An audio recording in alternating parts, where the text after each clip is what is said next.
Great. Why is everybody staring at me? I'm not even doing anything yet. Is it because I'm in a suit? It looks nice. It's new. I'm stressing. It's all right. We win these. We absolutely win these. I've never seen us lose these. I love him. I don't remember his name. What is going on, everybody? And oh, are we ready? I'll start over. Okay. What's going on, everybody? We are here at the Collegiate Esports Commissioners Cup 2022 in Atlanta, Georgia. The players are just now entering the arena for day one. A lot of them had the opportunity to be here yesterday to get jerseys, to get familiar with the area, and to get to know one another. But today, the friendly gloves have to come off, and they are all here. Earlier, I was talking to these guys. This mannequin, when they didn't have anything else set up, I could see it from all the way down there, and I thought it was a person. And I stood there for like 5 minutes, and I was like, why is he standing like that? And I thought it was like a smooth criminal. I thought somebody was giving us like a Michael Jackson impression, and then it was a mannequin. I was really embarrassed to admit that. Oh my God, that's a lot of people. Hold on, let's go over this window. It just keeps going. There's so many people outside. There are so many people outside. We're gonna interview people when they come in. I don't really want to go outside. It looks like it's gonna rain, and this suit is new, so. Oh, there's Doc Haskell. Hi, Doc. How are you? He brings a full notebook with him and like writes notes down. It was pretty insane. He had it yesterday. He's gonna be coming through this metal detector right here. I don't know his name though, but I recognize his hair. Jen. You're Jen? All right, we're gonna interview Jen, who's supporting Kennesaw. I'm gonna ask you like a couple of very simple questions. Okay. Are we ready? All right, great. College. I really like Georgia College's color scheme. It's just red, white, and blue, I think, but I think they did it in a really clever way.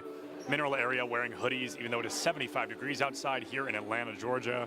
Absolute legends. If only Nick could hear you. Nick, come back. If he's over 100 feet away, he can't. You were whispering something, and he started smiling. I'm like, are you whispering? Oh yeah, because he's got his headphone in if we're close enough. But Bless you. Gesundheit. Gesundheit again. You're welcome. I'm gonna go find him. Oh, there he is. Oh my. Oh, okay. Real stuff is starting. Real stuff. Competitive integrity needs to be upheld. We gotta get out of here. Yeah, I don't want to get in trouble. I get really embarrassed when I get yelled at. 30 is Okay. Wow, it's not 10:30 yet. It's only barely 10. Woo! All right, it's gonna be a long. Hey, what's up? Surprise interview. Join me over here, though, so we have a cool backdrop.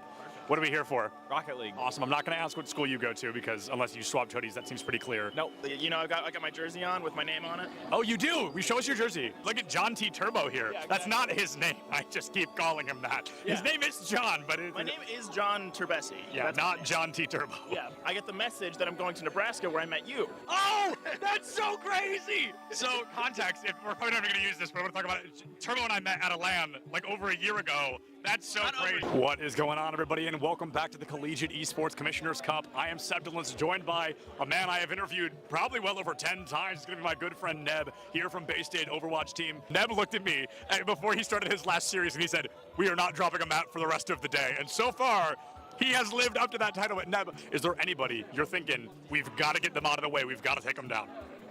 No. No? Just looking at it, each fight's its own, every game, going into it, just taking it as it comes?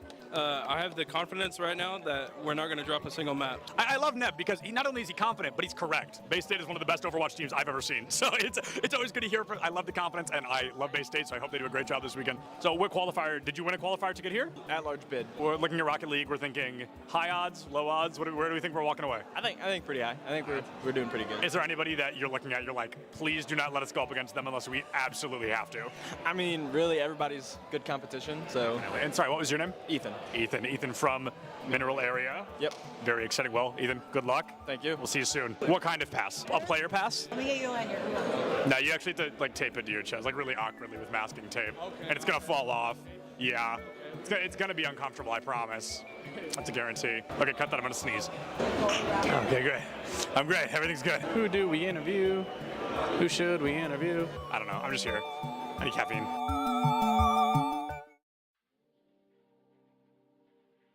Hey guys, K-Tad here. Now, I've been told I need to step in to create like a buffer zone between some of the other hosts so that the Valorant v Overwatch conflict may finally come to an end. But between you and me guys, I don't think they both realize that League's kind of already won that war. So don't tell them anything. But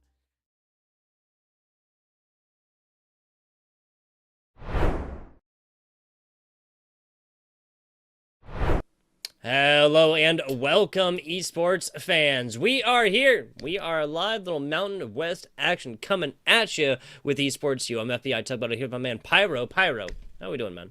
I'm doing wonderful. You know, talk about we've been casting some Rocket League today. We're ready to do it again, but this time for one of the best conferences that Rocket League has to offer. I've had the pleasure of casting Mountain West a week ago. I saw Fresno State take a couple wins. They've been a dominant team in this conference, but we've got two others to pay attention to this time around. It's gonna be San Jose State, Utah State. Tugboat, these are two teams that are 1-5 in their record. Still 8 matches to go in this conference, so there's still time, but some regaining to do.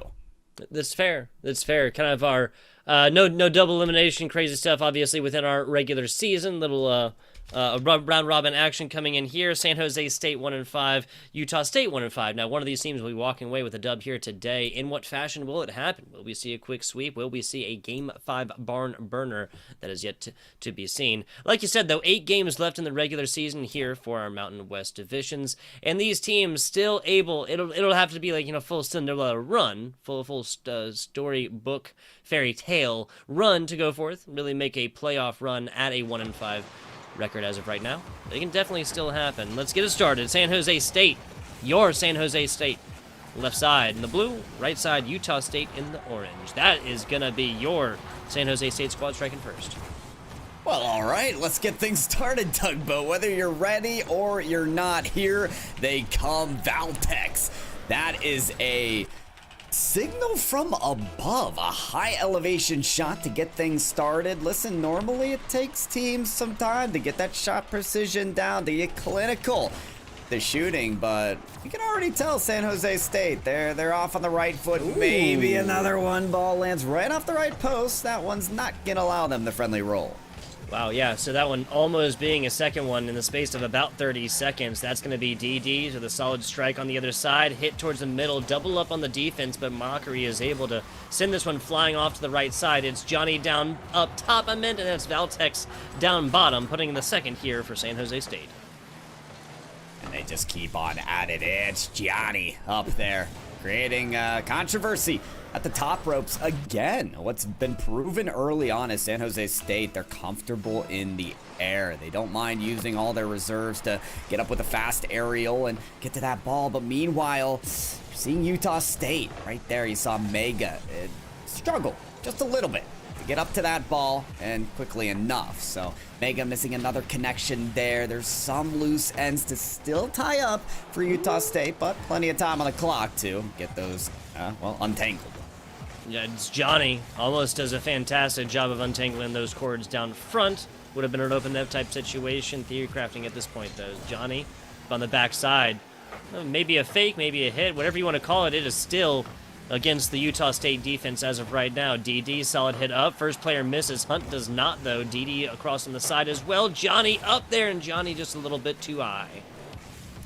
These players don't usually flex all of their player titles, but I'm seeing a couple SSL tags from San Jose State and a GC tag from Utah State. So some of the, professional players, some of the high-level players like to hide their tags, but from what it shows, the rankings, San Jose State flexing some more prestigious titles here. We'll see if the scoreboard continues to translate those titles, as San Jose State still have a bit of dominance, but it is Utah State on the counterattack.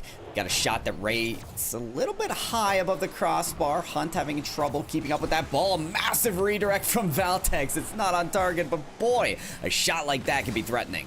Yeah, Mega with a solid defensive performance right there. Still keeps this one at a 2-score line here for San Jose State. There's Valtex. There's number 3. 6 shots, 3 goals. That's all Valtex all the time. Throw a cap on top because that's a hat trick. Well, Tug, feed the beast, right? If you got Straight someone hot out of the kitchen, then they're burning up. Let them burn. Let them come ablaze. We got a bonfire on the field right now, folks. Halfway down, game number 1. It's not a long series. We've seen some conferences do best of 7. This is just best of 5, so a quick start is an important one. San Jose State and Valtex spearheading that effort. It's looking good for them. It's Johnny on a run of their own. Mega down bottom. Johnny almost gets the double tap right there, and it's DD keeping the offensive dreams alive. Valtex just waiting in the wings right there. Gets demolished for their efforts by Mockery, as this third player will join this San Jose State offense in just a second. Valtex back. Valtex takes it off of one. That's a steal. That's a save. That's everything there for Hunt on the defensive side. Johnny, nice little hit over here as Hunt's trying to bring this one up. Does nothing but send it back towards their own side across the middle as DD beats Mockery to the ball. Yeah, I'm noticing Utah State in a lot of positions where they need boost and they don't have it. Here's an ample example. This is Valtex there, really punishing Utah State for not conserving their resources. He had a double commit on the goal line. Mega, whether it's boost there or not, he doesn't, but not even a half flip with all the boost in the world can get back to that. They're behind the ball, and San Jose State well ahead. Yeah, just under 2 minutes as of right now. 4-score lead here for San Jose State. Looking mighty fine here in game number 1, Pyro. Valtex off of the top right here. Gets it past Mega the last second. Nice little utilization of the last little bit of movement ability. It's Mockery. Sends this one back towards San Jose State's defense. Back to the middle, though. Just slow, methodical plays thus far. What a redirect, but that's still not going to go in until Mega gets a hand onto this one. At a certain point, I was thinking Utah State, they wouldn't be able to buy a goal, but yeah, that finally is going to go in. 2 on the assist, 1 on the final shot. Might as well throw everything and the house at him at that point. Down 4 goals with 90 seconds remaining. Not a lot of faith in a team to make this comeback, but hey, I'd say there's some light here. Some new life breathed into this squad. 1 goal can do a lot. That it can. That it can, especially no donut type situations. Turn that donut into a breadstick here for Utah State. 3 goals is very tough. Very, very difficult in the space of just over a minute. Still possible here for our game number 1. Hunt across the middle. Mega trying to feed the beast like you were saying there, but Hunt is not going to be able to get to that one. Valtex and the rest of San Jose State just kind of racking this ball all the way around us. Now as it comes across mid-pitch, Johnny fed to Valtex. Valtex puts in their 5th. 9 shots attempted. Valtex has made every goal. And this is why you pay attention to shot takers like this. It's not just the accuracy, right? Because that ball just out of reach for Mega to make a good enough save. But yeah, with the touch from the defender, it goes up to 90 miles per hour. I'd say that's at least 70 still from the long shot from the half-court line. This is Valtex with precision, with power on the shot taking, and that is a lethal combination. 5 goals, like you said, from Valtex for San Jose State University. Couldn't really ask for a better start here as we close out this first game. Yeah, 30 seconds on here. This is going to be the Utah State squad looking for a little bit more, but not really a capability to tie it up at this point. Maybe a little bit of open net if Valtex misses that, but Valtex missing just don't happen. At least doesn't happen in this game number 1 here, Pyro J. 10 seconds remaining. Let's see if we got a little last bit of life force here for Utah State. It is Mega with a solid touch there as he descends from the ceilings, but it's Johnny. Maybe another player from San Jose State. Maybe one player other than Valtex can get a goal in this game. Plus the addition of Mega on the other side. The ball still in the air, taking new heights. Hunt will not opt for the touch off the corner, and it's Johnny. Keeps the ball alive. Mockery from the backboard. Not the final touch. I love this game, Tugboat. The scoreline says the result, but the ball persists and the game lives on. Finally, we see the ending. Ball don't lie. Ball don't lie. This one kept alive for quite a while. Not that it would have affected the overall score line, the overall victory here from game number 1, but hey, it's one of the rules for a reason. DD, it's Johnny. Valtex, strike first in quite effective fashion. That is not playing like a San Jose State University squad that is 1-5 on the season. Yeah, I think you got to consider something very important here, Tugboat. Both of these teams in very dire situations. 1-5 in the league play, but not only that, both teams coming off of 2 sweeps against them.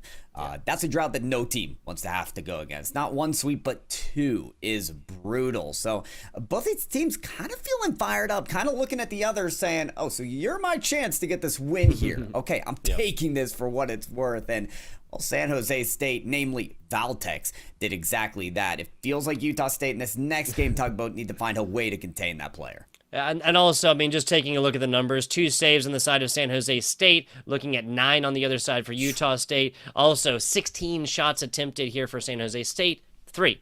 Got them 3. 1, 2, 3. over for the side of Utah. These are the types of numbers that are just not sustainable. Straight up. I mean, even if they'd made every single shot in, all 3 goals or something like this, still wouldn't have mattered. And I mean, Valtex could have played without DD and it's Johnny if you kept the same numbers. Crazy stuff. Valtex just absolutely doing everything offensively right now. We'll see if that one continues here in a game number 2. If that continues to a game number 3, I can imagine that eventually the Utah State game plan will just be, demolish Valtex, right? Just don't let him play.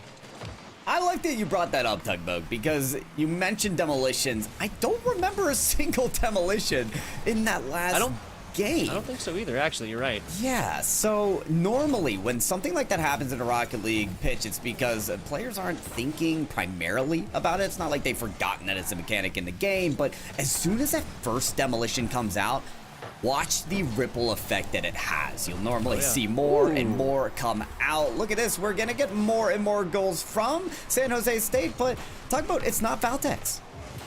Yeah, Valtex just setting this one up. Little tee-off type situation. 103 kilometers right there as it's Johnny now connecting for the first and 25 seconds into this one. It was pretty early in the first game with Valtex, and it's pretty early in this game with it's Johnny. Good start again for San Jose State University. Valtex may not have scored the goal, but not uninterrupted in their shot participation with the assist there. So DD next up with the ball, half a tank of boost, past 1 defender, past 2. You see that demolition, there it is, the signal flare, I'll call it, as I'm expecting more after that. We'll see. DD maybe could have picked one up there, a bump will do on his way back. A little bit of back and forth right now. That's an open net. Hunt can't... Oh my goodness, that was top bar, and the second player had a shot at it as well. Brutal! And that's out from corner bar. Wow. Like you said, Utah State, even with the cash, can't buy a goal. No, and it hurts to watch at a certain point. But listen, it's turned around. Utah State, maybe they can make some moment out of this. 50-50 with Valtex.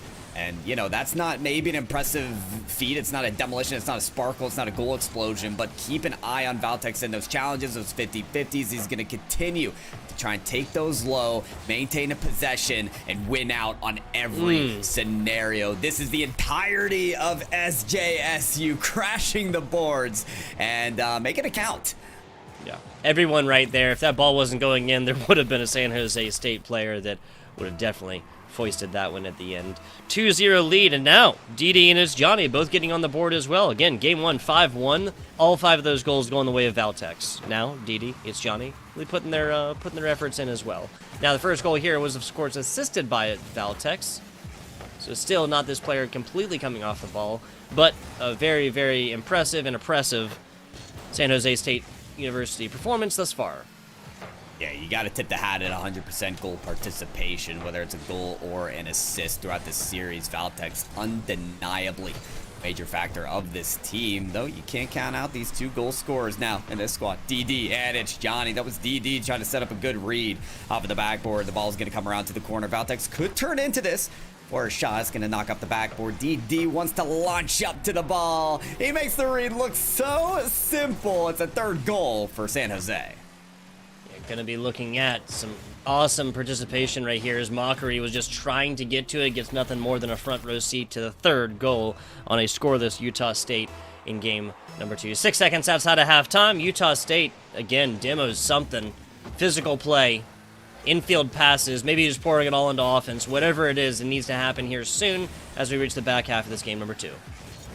Yeah, I'll say, I mean, in this situation, there's a few things you could talk about for Utah State University, not UHA, but hey, maybe a hoorah can get this team moving once again. But I want to talk about some of the tight rotations that San Jose State University have been taking on offense. They're just able to maintain these long, consistent possessions, and maybe a short one this time around. DD, that redirect is immaculate. 4 shots, 3rd goals in. Throw a hat on top of DD as well. This one coming across the middle. Valtex assisting. Would have been in regardless. No point in, or no harm in walking the dog the rest of the way home right there. 4 scores, 2 minutes. Tough breaks. Utah State. Hey, listen, even if it's just securing the shot, style points may not affect the scoreboard, but they win over my heart. I'll tell you that much. So I love to see Style it. is forever. Style is forever. Yeah, you can't beat it. So listen, San Jose State University, they're winning on all marks. Can they exceed in that lead? DD, Valtex both on the ball here towards the backboard. DD taking their time. It's Johnny. No problem slotting in as the next player. Why? Because there's more momentum there. This is what I'm talking about. With the San Jose State University team, tight rotations, not afraid to cut off each other if it means keeping the game speed up. This high tempoed offense, right? It's Johnny ahead of the play there, ahead of the pass. But guess what? That increased amount of speed is what's keeping Utah State University in a frenzy. It's very difficult to keep up with if your average speed isn't that high, if your ability to rotate around the defensive line is not quick enough, you will just be behind the play. Yeah, speaking of behind the play, I think this is Utah State just trying to get maybe a little bit too early into that offensive position. Only one player back. That was Mega. Mockery was picking up boost, and Hunt was ready to beat feet down this right angled side. 1 minute, 8 seconds left on this. I'm not surprised with the scoreline. I am surprised that Utah State has not put up a goal thus far. I mean, on paper, again, two relatively evenly matched teams.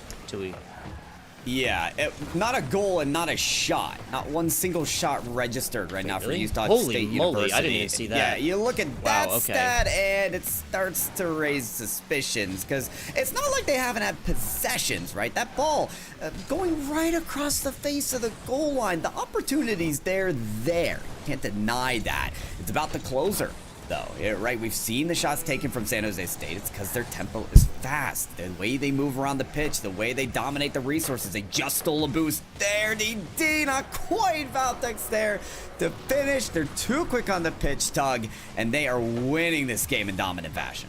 Yeah, Valtex, we wouldn't be seeing a San Jose State game unless Valtex got on the board in some way, shape, or form. 5 scorers in the first one, now 1 in the second, as this game number 2 is over. I'm going to call it. Not going to see 6 seconds, 6 seconds. Not going to see 6 goals in 22 seconds.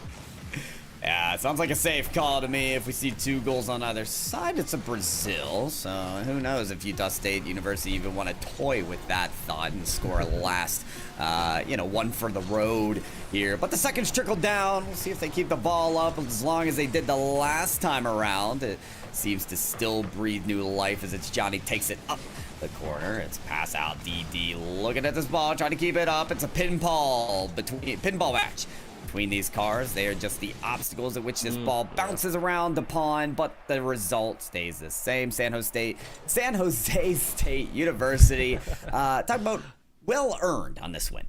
Yeah, absolutely. I mean, game 1, it was early lead, the taken from San Jose State, and just kind of maintained in that one. And then we saw goals like 4 and 5 come in a little bit later after Utah State just pours it all into offense on this one, knowing that a loss of 1, loss of 10 doesn't matter. They still would lose that one if they didn't try and go forth and get mega aggressive, put some goals into this net. Now, game number 2, just completely different story. You mentioned it, one total shot. That is a 10 times shot attempted differential for San Jose State. 10 total, 6 of them coming out from DD. Obviously, the player who got 4 total goals in this game number 2. Brutal looks. Utah State going to have to look at a categorically different Rocket League game to bring it back in game 3 and maybe even push it into multiple Rocket League games.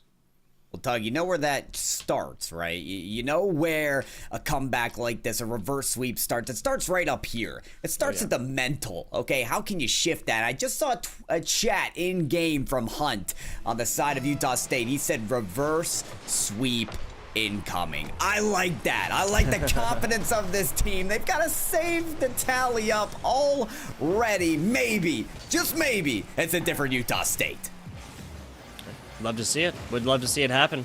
Now this is Utah State looking to get into the aggressive position. That offensive third. There's a shot over. Valtex is Johnny both opting to sit down closer to this ball and make plays on it. Nice flip and hit over to the left side. Hunt trying to undo this progress thus far. DD gets tapped on the way. And this should be an easy Utah State takeout until it's Johnny kind of rotates around the back.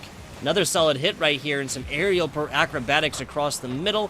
There's one of the demos that we were talking about. DD taken out by it.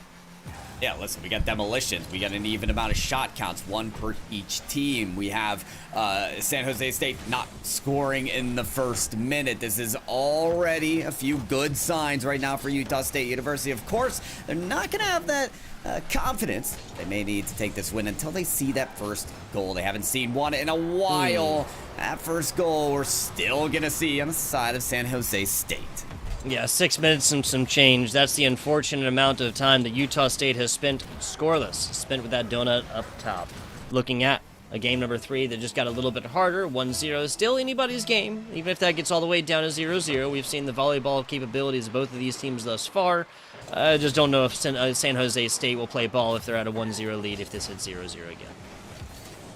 That's a valid concern, but it is a pass infield to Mockery. The shot, unfortunately, not on target. Haven't had a lot of shot chances despite being in game 3, but still, having played this long, you expect some of those, take some of those golden opportunities for Utah State to be on target. Someone pass off the backboard, Megan trying to get behind this ball, but again, the pace on the turnarounds from defense to offense, those transitions from San Jose State University have been too quick for Utah State University to keep up with. Mockery still the right place, the right time for that ball to land on him. Mega the next one, but there's 2 defenders on the corner. They're one step ahead. They predict the next play every time. The ball off the crossbar is a dish out to Valtex, and it's yet another on the board. Again, you're just going to feed Valtex right here. This is a perfectly put up ball. Hunt bites at it reasonably, though. You know, DD would have had an open net otherwise. Just puts it up, puts it back down, and that's going to be another Valtex goal. Something I might get tired of saying in this one after that was 5 in the first, 1 in the second, and now 2 already. First 2 minutes of game number 3.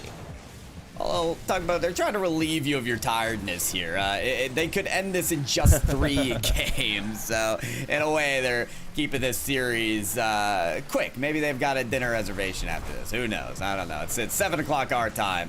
Talk about in Vegas. So maybe it's a late night dessert. Either way, Exactly. it's quick magic, quick work from San Jose State University. Mockery able to get touch here, so relieving some of the pressure for Utah State University, and not a bad transition the other side. It's just too many players right now committing on the same ball. They've got to recollect themselves on defense now. Mega with a solid hit. DD was not going for that one. Valtex should be able to pick this one up on the other side. No, it's DD with a big boost after hitting corner. Now back to the middle. Little bit of Utah State offense. Shot over. Valtex is there. Man does it on offense. Man does it on defense. A well-rounded individual play, no doubt, showing of tonight. But this ball's still on the enemy territory of Utah State University. It's prime time to attack. Mega wants a piece of that ball, but Mockery now forced behind it. Still have to take a boost. Back in this play and refueling at the container station. That's a big dunk from Johnny, and it's going to be enough as well. Massive on that shot.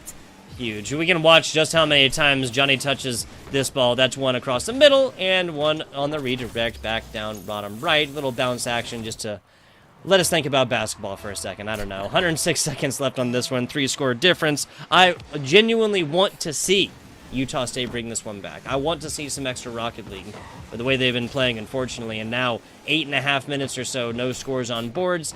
Just not sure if it's going to happen, Pyro. I really think if you compare Game 3 with definitely the last game, you're seeing improvement. Their best chances at scoring the ball have been these infield passes where everybody's kind of moving in unison. That's one of my biggest criticisms right now for Utah State University. We've seen one too many double commits and just overall lack of communication. But when they're all able to crowd around a scoring opportunity in a synergized way, that's when it appears to work out for them. So we've had moments of that. That double commit, maybe not the best signal, maybe more of an omen. Valtex looking to control this ball, looking a little too comfortable on that goal line. Maybe some opportunities persisting for Utah State. Double demo right here. Mega gets one, then pays for it with their lives. 3-score difference. Now, 5 total shots attempted from San Jose State and 3 for Utah State. Again, tells us the point of what you were saying earlier. This is a much more even-handed game. 30 seconds, though, as Hunt sends out the things for the defensive play onto San Jose State. Never thought I'd say it. Well, you know what? We'll take what we can get at this point. It's the last leg here of the series, it looks like. Final showing, whatever you want to do here on the field. Maybe a consolation prize for Utah State University. Who knows? Mockery wants to find an infield pass here. Hurts still turning around the other side, though, and it's a long ball out to the blue end. DD, a big tater boost there to launch the ball up. It's in scoring territory. Valtex kicks away. Johnny to the ground, and that is the final handshakes there between both teams. San Jose State University win in sweeping and dominant fashion. Well, that's entirely fair. That is entirely fair. Your statement about game 3 being much, much better for Utah State also is completely true. I mean, the third goal, again, kind of came a little bit later after Utah is just trying to get more going on offense, more of an open net type situation. Hunt, we almost had you. I love it. I love it. The absolute confidence. Taken to the numbers, though, this is San Jose State outscoring Utah State at a 14-1 scoreline. There was one goal. One breadstick put up here from Utah State in game number 1. Unfortunately, spent 10 minutes and some change after that scoreless.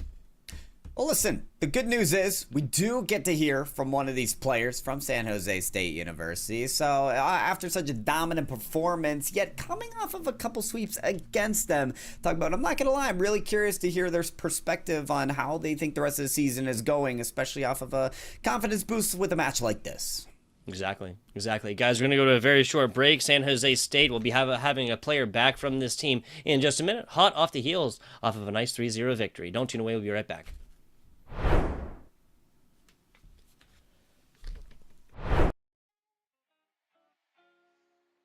Hey, what's up? It's Honix back at it again to bring you the sickest clips from ECAC. But listen, guys, here's the thing. Overwatch 2 still isn't out, and it's been so long that I understand what's happening in the Valorant clips now. I don't know how I could have let this happen. Anyways, let's check out the action from week 2 of ECAC.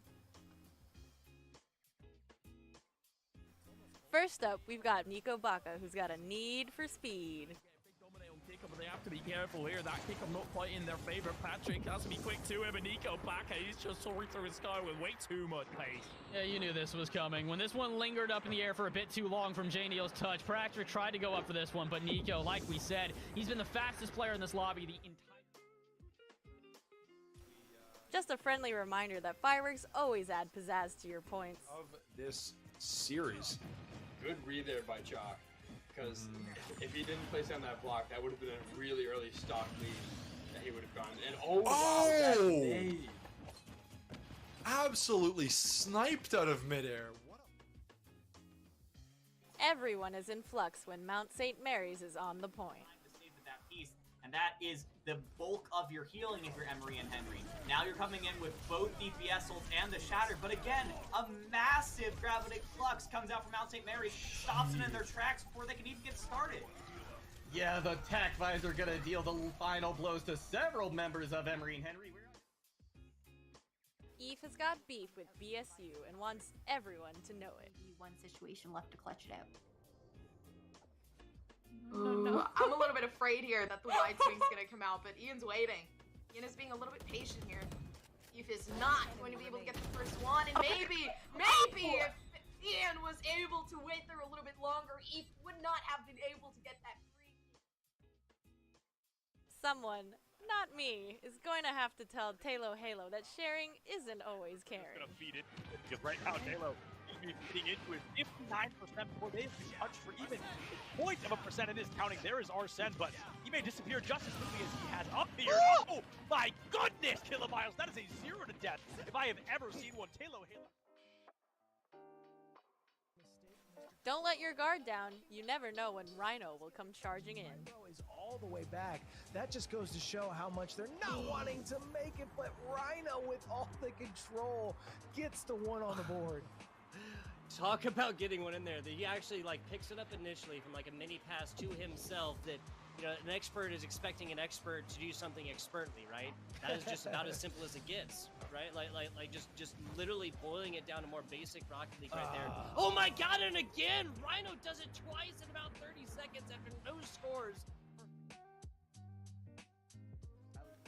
We're bringing it around town with Chowan University. Big fights out short town though. just gets the better of it. Great spray control, takes 2 down with him, and already Chowan is looking at a 2-0 right now. Gonna try an entry onto the site with quickness, not willing to take his foot off the pedal, and Town's got a third. The last 2 coming from CT, and Town wants to put the nail in the coffin right here, right now. One is there, he's gonna hear them both. He has a head in front of him, 4 before he goes down, and all it takes is Dusty to finish this one off. Last but certainly not least, Big J5 coming in hot with a big 5K. And Kentucky, they may get the second point for free. Oh, great that shot from headshot. Big J. The Oh, second another headshot. one. What? He's got another dragon already. The third. Wait, he finds 3. Big J, he's looking for a 4th. Oh my God, he finds it. He is single-handedly destroying Kentucky right now. Oh my goodness. 4 eliminations, 1 Hanzo, and a brand new Dragons Online. The question. Wow, I miss these awesome clips, and it's only week 2, so make sure to keep up with the action on Twitch at ECAC_esports, Mondays and Tuesdays at 8, and Wednesdays at 7. And make sure to follow their Twitter at ECAC_esports. And thank you to our partner eSportsU and to you for hanging out with me today. See you next time!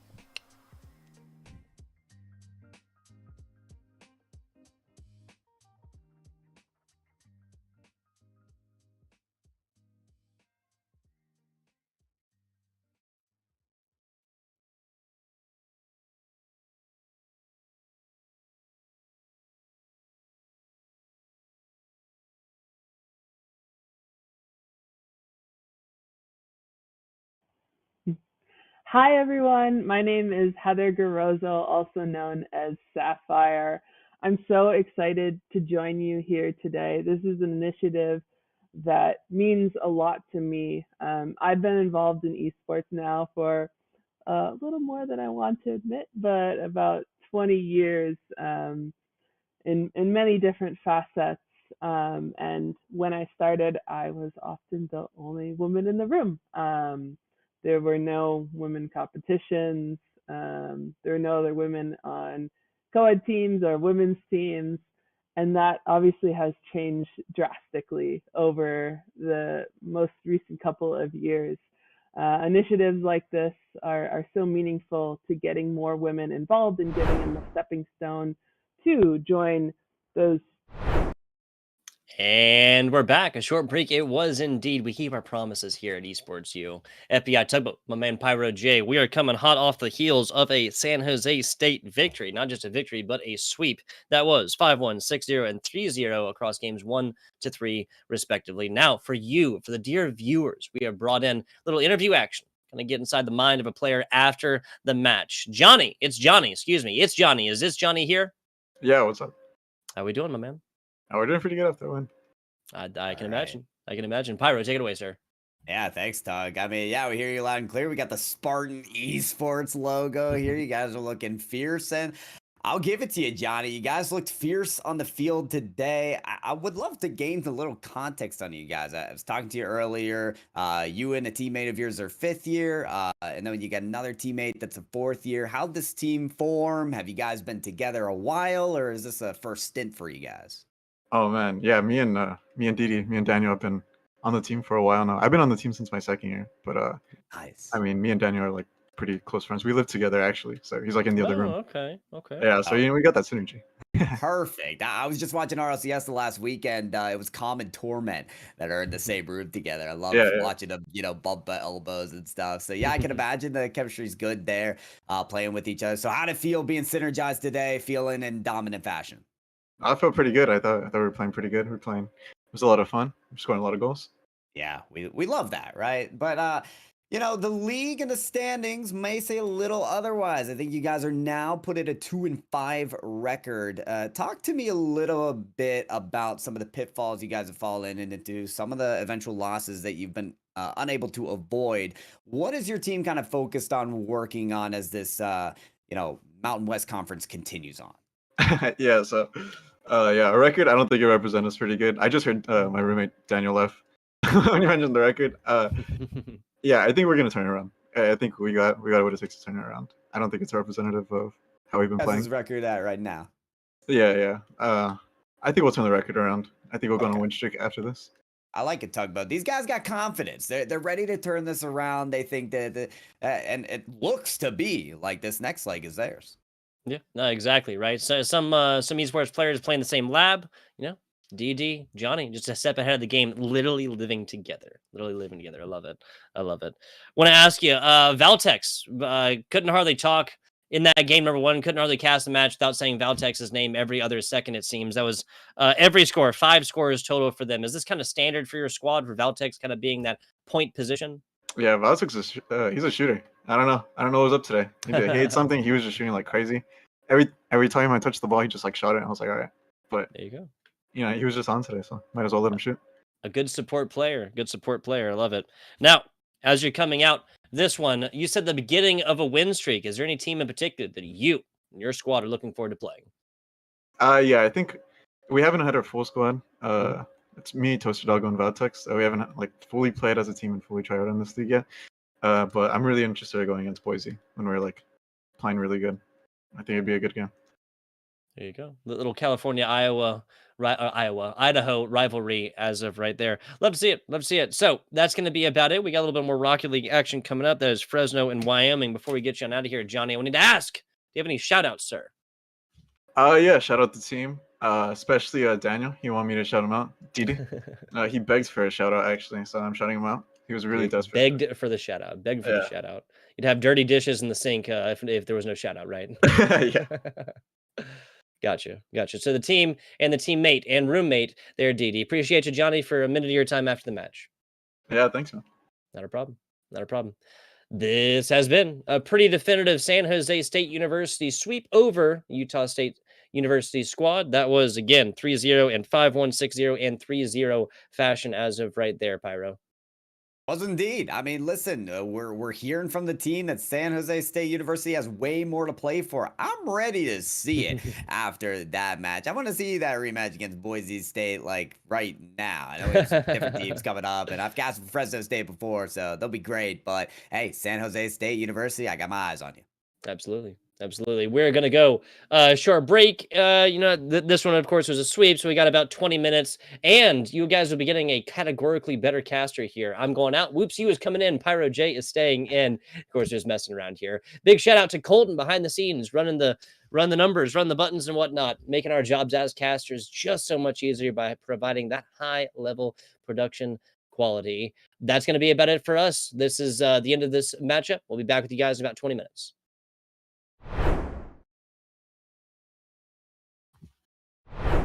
To join co-ed teams, mixed teams, and hopefully become the best in the world. So I came to join today to just tell you a little bit about my journey, hopefully inspire you, whether you want to go down the path of being a professional gamer or a content creator, or you want to work in the industry. There's so many different options, and I wanted to share a little bit about my story with you.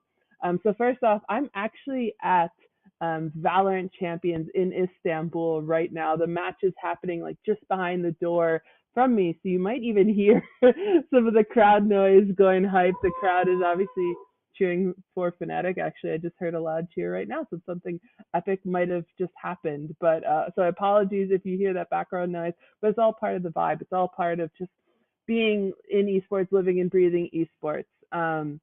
My journey actually started just as a player. I was a multi-sport varsity athlete in high school, tore my MCL, was out on an injury, and then I found esports. My brother would have his friends over, and I didn't want my brother to be better than me than anything, and I just started playing. And this was actually Counter-Strike. Valorant wasn't out at the time, of course. And turns out that I was pretty decent at it, and so started playing more and more and more. Found some teammates, traveled down to the CPL, which is like the top tournament at the time. Thought after winning a bunch of tournaments in the Milwaukee area that we would come in and do really well. Turns out we were terrible, and we finished dead last, lost to a Finnish team that was one of the best in the world.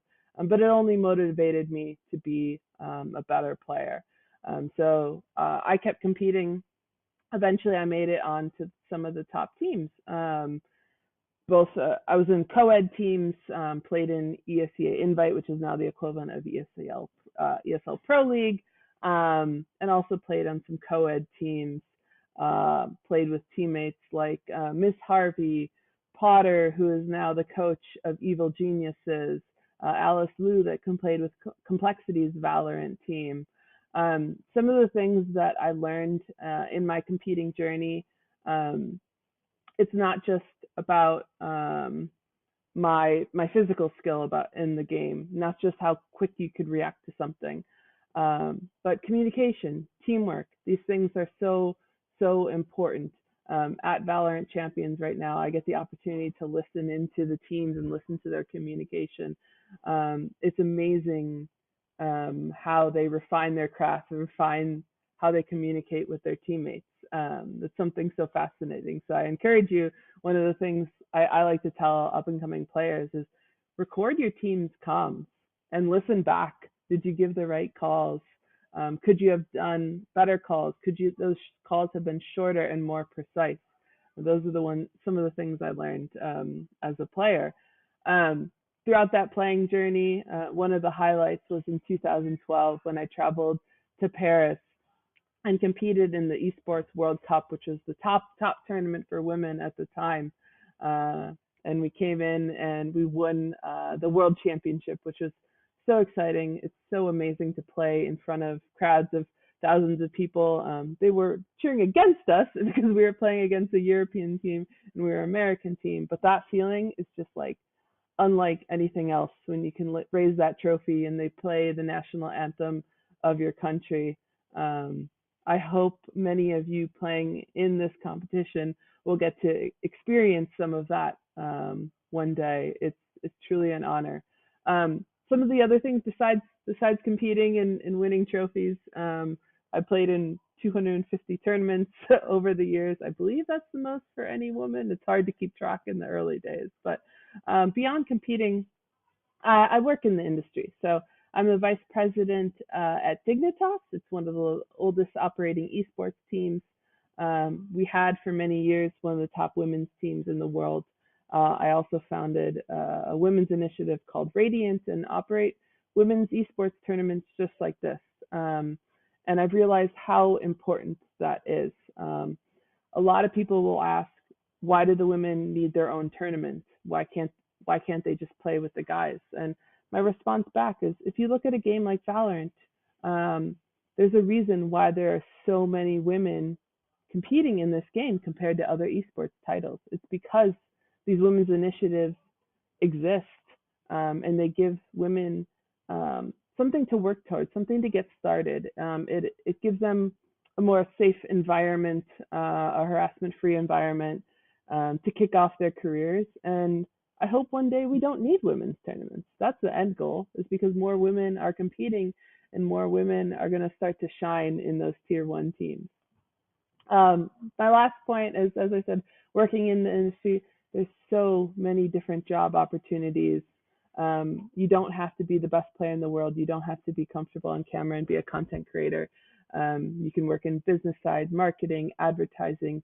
You can work in PR. You can work even in the sciences. There's sports psychology jobs. There's team chefs. There's nutritionists. One of my positions is being an observer. Like I said, I'm at Valorant Champions right now. And, if you're dual monitoring and you're watching both this event and Valorant Champions at the same time, after this, I'm about to hop in and be the observer for Xset versus Fnatic, essentially an in-game director. There's a million different production jobs as well. But I just wanted to use this as an opportunity to hopefully inspire you to continue to pursue esports and gaming if that's something you love. And then my final comment is just a reminder that, you're going to be in games sometimes and people are going to say terrible things. I hope that ends someday, but just know that no matter what they say, you belong here. You deserve this. You deserve to play this game. You deserve to be in this competition. And I wish you all the best of luck. Thank you so much for having me. I can't wait. I know there's going to be some superstars. I hope I see you one day at Valorant Champions kicking ass. Thank you so much for having me. https://twitter.com/Septilence. Don't put that in. I'll get in trouble. So that's worth it. Did I get too close to the camera on that one? A little bit too close. Should I back up a little bit? Okay, sorry about that. My bad. I've been awake for probably close to 32 hours. Like, I have to hold my keyboard like the normal way, because if I do it, I feel like I have arthritis and I hold my keyboard like that. It blows my mind. I can never do that. Like this guy right here, he's got his keyboard like off at an angle. His isn't that extreme. There's a kid all the way down on the far end who has his keyboard all the way at like a horizontal. That's really cool. They're gonna be at that table right over there. Public information? Oh, I don't know, but this isn't live, so it doesn't matter. It's not live, but like you and I know. Yeah, we know. I'm not gonna tweet it. Awesome. What game do you play? Smash Bros. Who do you play? Is it embarrassing? Is it like Villager? Yeah. Is it Villager? Am I spot on? Oh my god. Is it the Ice Climbers? No. Is it Game & Watch? No. Is it Pichu? No. Is it Wario? No. I can keep going. I think I can name every character in the game. Is it? Did I say the Ice Climbers already? Yeah, you said them. Is it them? Is it them a second time? No. Okay. All right. Oh, is it one of the Links? Yes, it is. Is it Toon Link? It is. Oh, that is pretty embarrassing. That is rough. Who do you play? I'll give you $20 if you guess correctly right now. First try? Give me a single hint. It's an obscure character. Obscure character. Not played very often. Is it Wii Fit Trainer? Oh my god! Oh my. I'm the interviewer for a reason, baby. I do what I do. I don't need the money. I appreciate it, though. I appreciate it. So Bowser Jr., Wii Fit, and I forgot already. Are you all lying to me? Am I being gaslit? No. Bowser Jr., Wii Fit, and you told me already. Oh, Toon Link. Yep. Where's my main support at? Who are we playing this weekend? A lot of Brig. A lot of Brig, really? Brig Lucio, probably. Brig Lucio, really? I shouldn't say that too loud. I don't want to give away your strategies. It's over under. What do you mean over under? Like, do we think we're gonna podium? Do we think we're gonna come in last place? Not last place. Not last place. Certainly not last. What about like 5th place? That's doable. That's doable? That's winnable? 3rd place? Third that's where things get dicey. That's very doable. Okay. First place? That's very doable. First place, very doable. Love it. That's the mindset. That's what he loves to hear. Yeah. Oh my God. Hold on. Cut the cameras. Well, who are you? Hello. Oh my God. I saw you earlier. I saw the back of your shirt.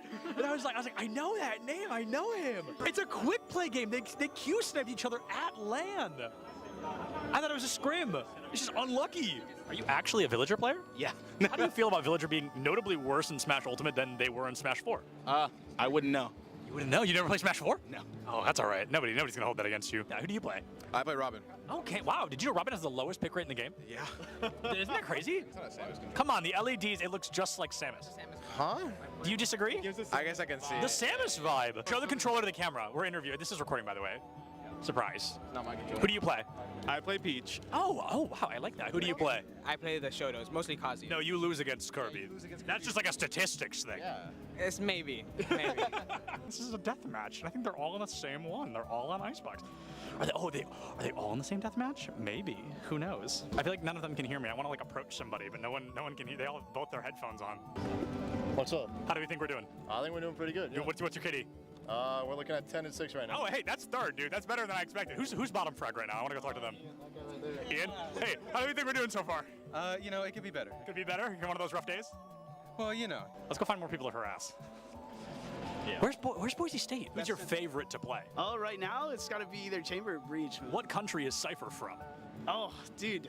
It's Moroccan, right? It is Morocco! Oh my God, I don't think anyone was gonna get that. Oh, you're good. You're good. All right, see you later. Let's go harass Boise State more. Who is this? What school is this? Boise? This is Boise. Oh man, that's okay. Boise's still got really good odds. A Large Bagel, one of their tank players, Nerdy Bird, they're off tank. Both of them not here. A little bit scary, if we're being honest. Getting warmed up, getting ready to cast some players. No, okay, not cast, interview. Change your mindset, change your mindset. Words. No, but last words until we come back. Oh, okay. Because we're leaving. Enjoy. Oh, that was good, that was good. Anything from you? How are you doing, Polly? Awesome, thank you so much for your time.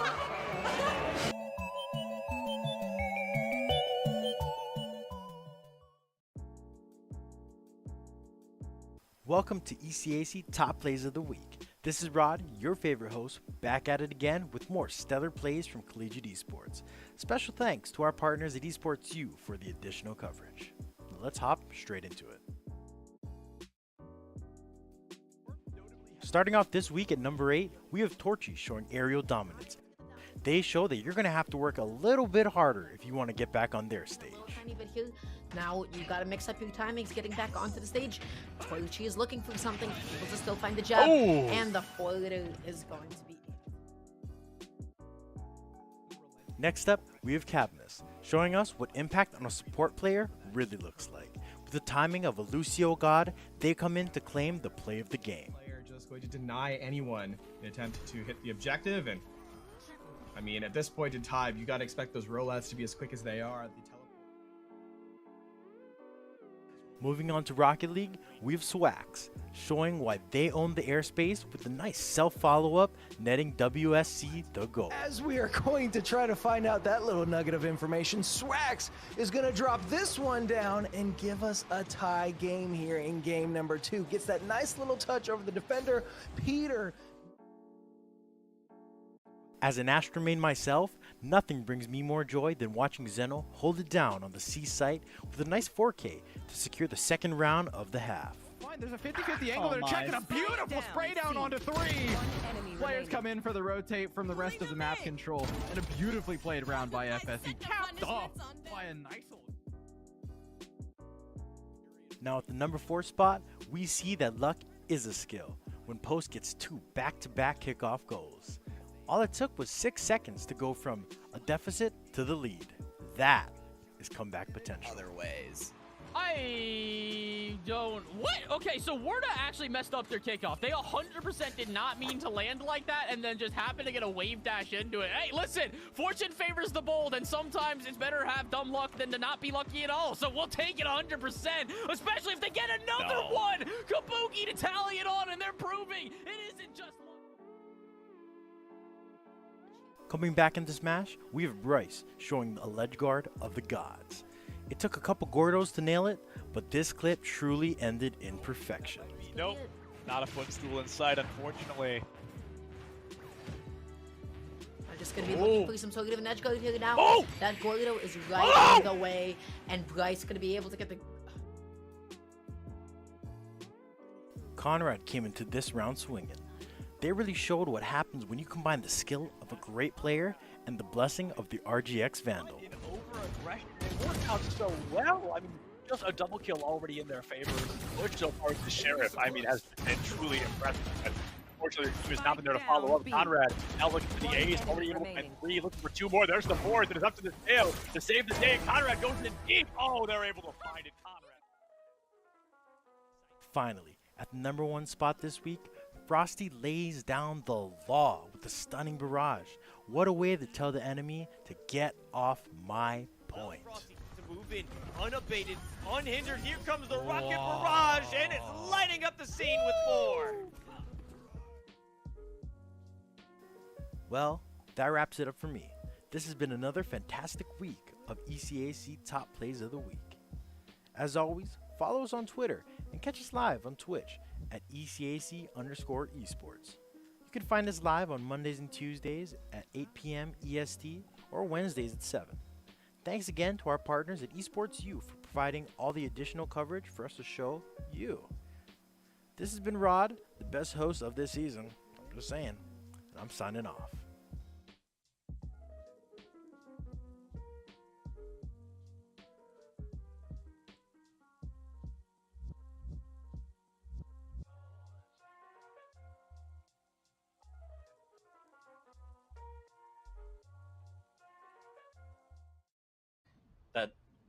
That's why we're here, right? This is why a lot of people are trying to figure out, how do we replicate what you guys are doing? How do they do what you guys are doing to a degree, or why are you guys doing what you're doing to a degree? But to kind of, I think, focus in then a little bit more, I want to talk about gameplay a little bit before we jump into business and all of the other stuff. Jensen, this one's for you, right? I want to talk a little bit about this because to someone like me who's traditionally a League of Legends fan and all that, I know that you've been a coach that's been, all over the world. You've worked with a lot of different professional teams and different regions. My question, I think a lot of people want to know, how did you end up at Maryville, and why a North American collegiate college? What was the draw, or what brought you here? How did you get to this point? When I first came to NA, I worked with Immortals, with the academy team, and I realized that there's a lot of cultural challenges that exist that's very unique to NA and esports, right? Where there's this very interesting intersection, because unlike traditional sports, in esports, players, they don't start training under a structure or a system or a coach. from a very early age, which is what happens if you want to pick up any other sport, right? Like you start going to community events or whatsoever, and then you start developing your skills and your literacy of the game from the age of 6 or 7, and you're very used to working in a team environment, a coaching environment. But in esports and for League of Legends, a lot of times players they go through they go up, they climb the ranks in solo queue where everything is basically self-taught, and then all of a sudden they need to be placed into a team environment. And I realized that this is something that the Asian teams got right, where they had these B teams. They have the B houses in Korea and Taiwan. You would spend almost close to a year just being a understudy or training partner for the team before you even join an academy team in the first place. And in China, they have like these massive B team systems with like lots of players in them. The moment you hit a certain rank on the ladder, they fly you in. You are then boot camping for a month there at the facility, and depending on how well you do, they then decide whether to retain you on as a training partner or as a trainee in whatever capacity, given how well you perform in those scenarios. So the West was very lacking in all of this, and culturally to do the same things and try to replicate the B house environment or what they do in China or Taiwan would not be possible to do. But the West has a very successful model of developing sports and talent, especially in America, and that is in the collegiate space. So I looked at this, I saw the resources that was available, and when then when Clerky pitched its vision to me, it's like, yeah, this is what I think should be the future for development in the NA ecosystem for esports. Oh, right on. And I think, well, maybe let's follow up on that a little bit then. Because Dan, okay, so Dan, you pick up Jensen, you've got this going. I think that's going to be my question then is, or to any other schools that want to be competitive like you guys on that level, is this something that we should be expecting to see in the future? Right? Is this now, the standard that you guys, Jensen, you and Dan, do you guys feel that this, if every college across the nation starts doing this, if they start recruiting coaches like Jensen and trying to build this atmosphere, is this going to be the next standard, or is this something that's very successful that obviously it's proven to work, but is it sustainable? Is it possible for everyone, or maybe not everyone, but right, the greater sense of the industry and the ecosystem? How do you guys feel about that? It's a dream of mine, obviously, to get to a point in the future where every university has an esports team that's taken seriously, and every day they report to practice. It's an improvement-driven mindset across the whole program. I think for me though, like the reason isn't necessarily like to see like a March Madness with millions of dollars flowing through it. For me, it's a little bit more simpler than that. The reason why this is my vision is just because it's best for player development and just players in general. What we see in tier 2 ecosystems almost across the industry, that's like below academy, I would say, like right before you, I would consider academy professional, because you're making a salary, higher salary than exists in a lot of semi-pro sports actually.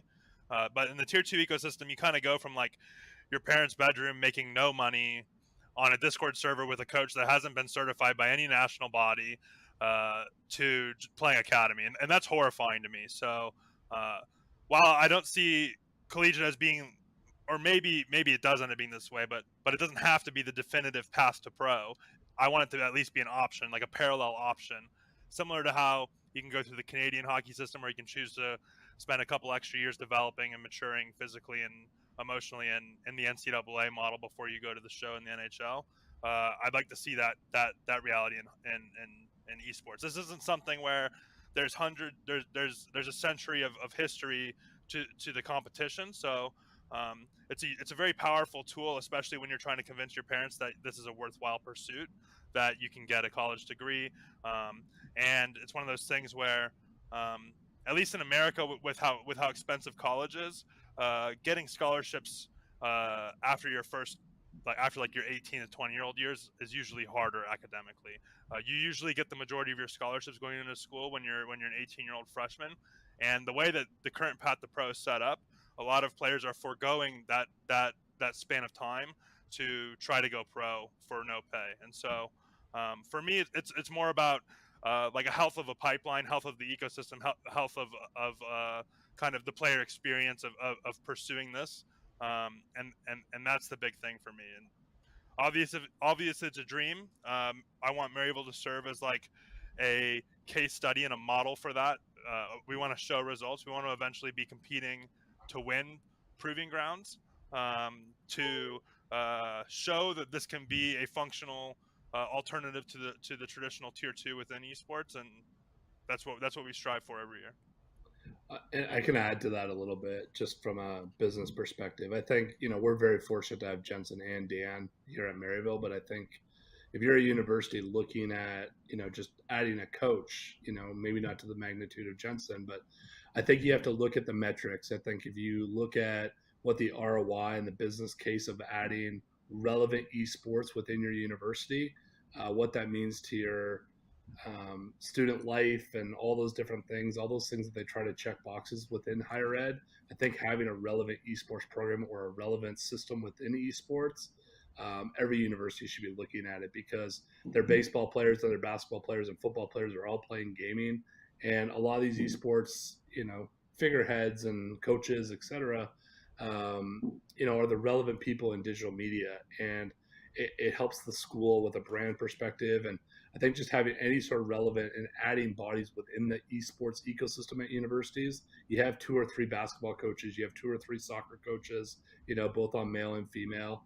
I think having relevancy within esports, it has probably a 15 to 25x, return versus like traditional sports. And I can say that with my background and everything like that, and just knowing how we look at it. But at the same time, if you're not looking at esports as a relevant, not even revenue stream, but relevant digital eyeball within your sports and student life perspective, I think you are sort of behind the times.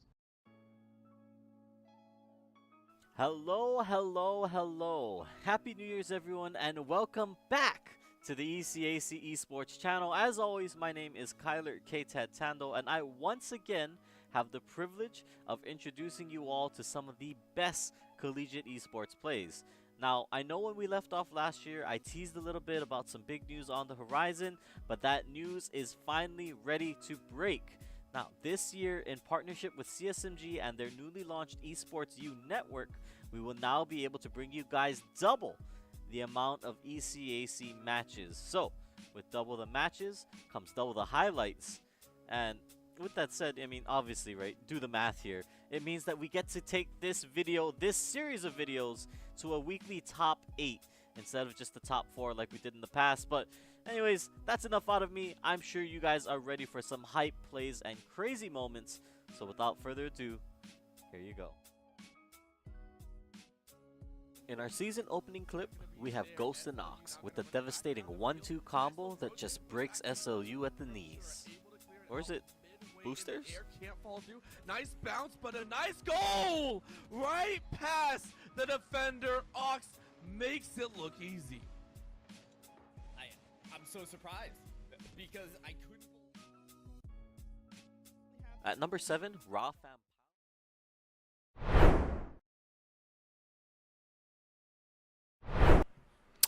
Ladies and gentlemen, welcome in to the Mountain West Conference. My name is UWYO. Joining alongside of me tonight is going to be Pyro J.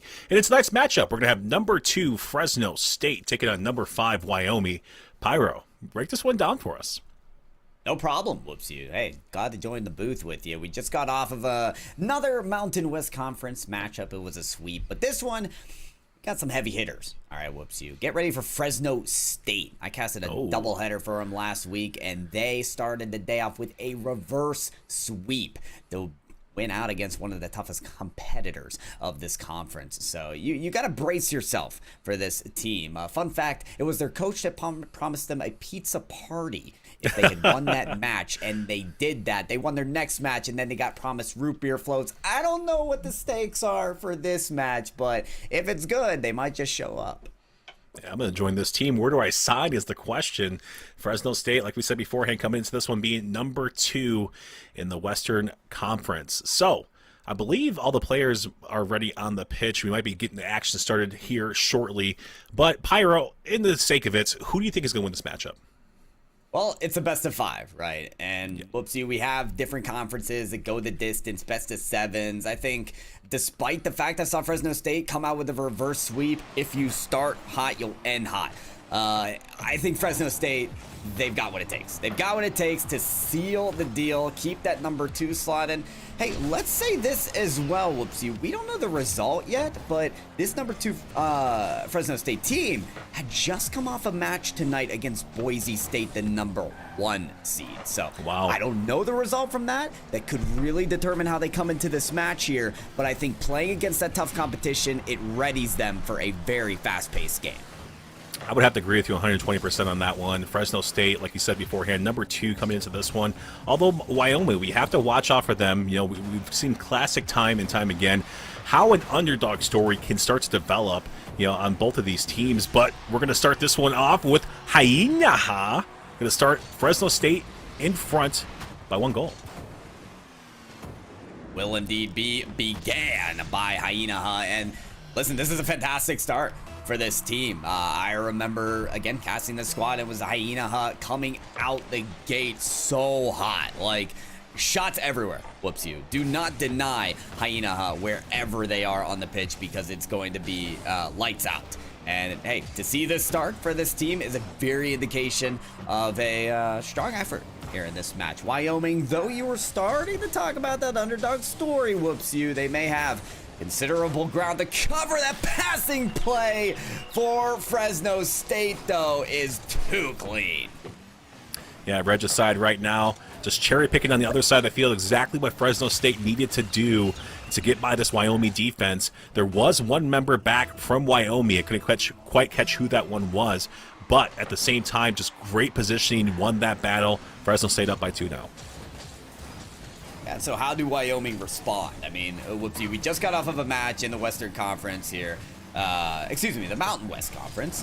And, well, it was a sweep. We had some wins that were 5-0, 6-0. Will we see that again? We know that it's possible in a state like this. And, you know, I may be calling it early here, whoops you. That's fair. I'll be criticized for that. That's fine. But we know that it's possible. So I'm worried. Will Wyoming craft a response early?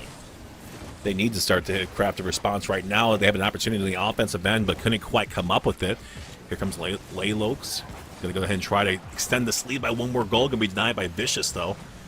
Off the back wall we go. Still have an opportunity right here for Fresno to extend that lead by 1 more goal. Great 50-50 challenge right here at the midfield line. Going to go ahead and try to extend this one and couldn't quite get it. It bounces off the right-hand side.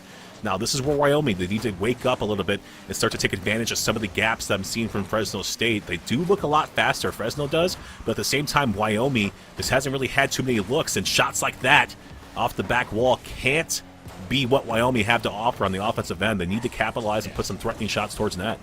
Yeah, that is prime opportunity for University of Wyoming to begin their offensive. That follow-up off the backboard is exactly the chances they're looking for. Maybe a breakaway like this as well. Unicorn trying to find Vicious on the transition to offense, but it goes unconnected. The opportunities, though, they are flat out in front of them, almost on a silver platter. The backboard passes are looking pristine. The turnarounds and the infield passes, they're good connections, but they have to be clinical. I mean, the shots are just missing the mark right now. It is game 1. It is early on. There's time to repair these mistakes, but again, Fresno State, we already know they're hot off a very difficult matchup. You can't take too long to warm up against these guys. Exactly. I mean, you still have 1 minute and 40 seconds left as well. So, I mean, there's still time for Wyoming to even start a comeback, but they need to get it going. They need to have some sort of pace of play that goes in their favor. Regicide with a great 50-50 follow-up touch. Going to go ahead and let that one linger a little bit too much on the orange side of the field. And I want to point out these couple of these strange cars I'm seeing on the field. We have a Back to the Future car. It still has the same hitbox, I think, as an Octane. Correct me if I'm wrong.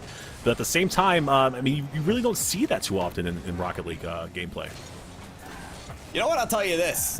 Whoops, you. I casted I think it was Mountain West last week, in which I saw 3 Scarabs.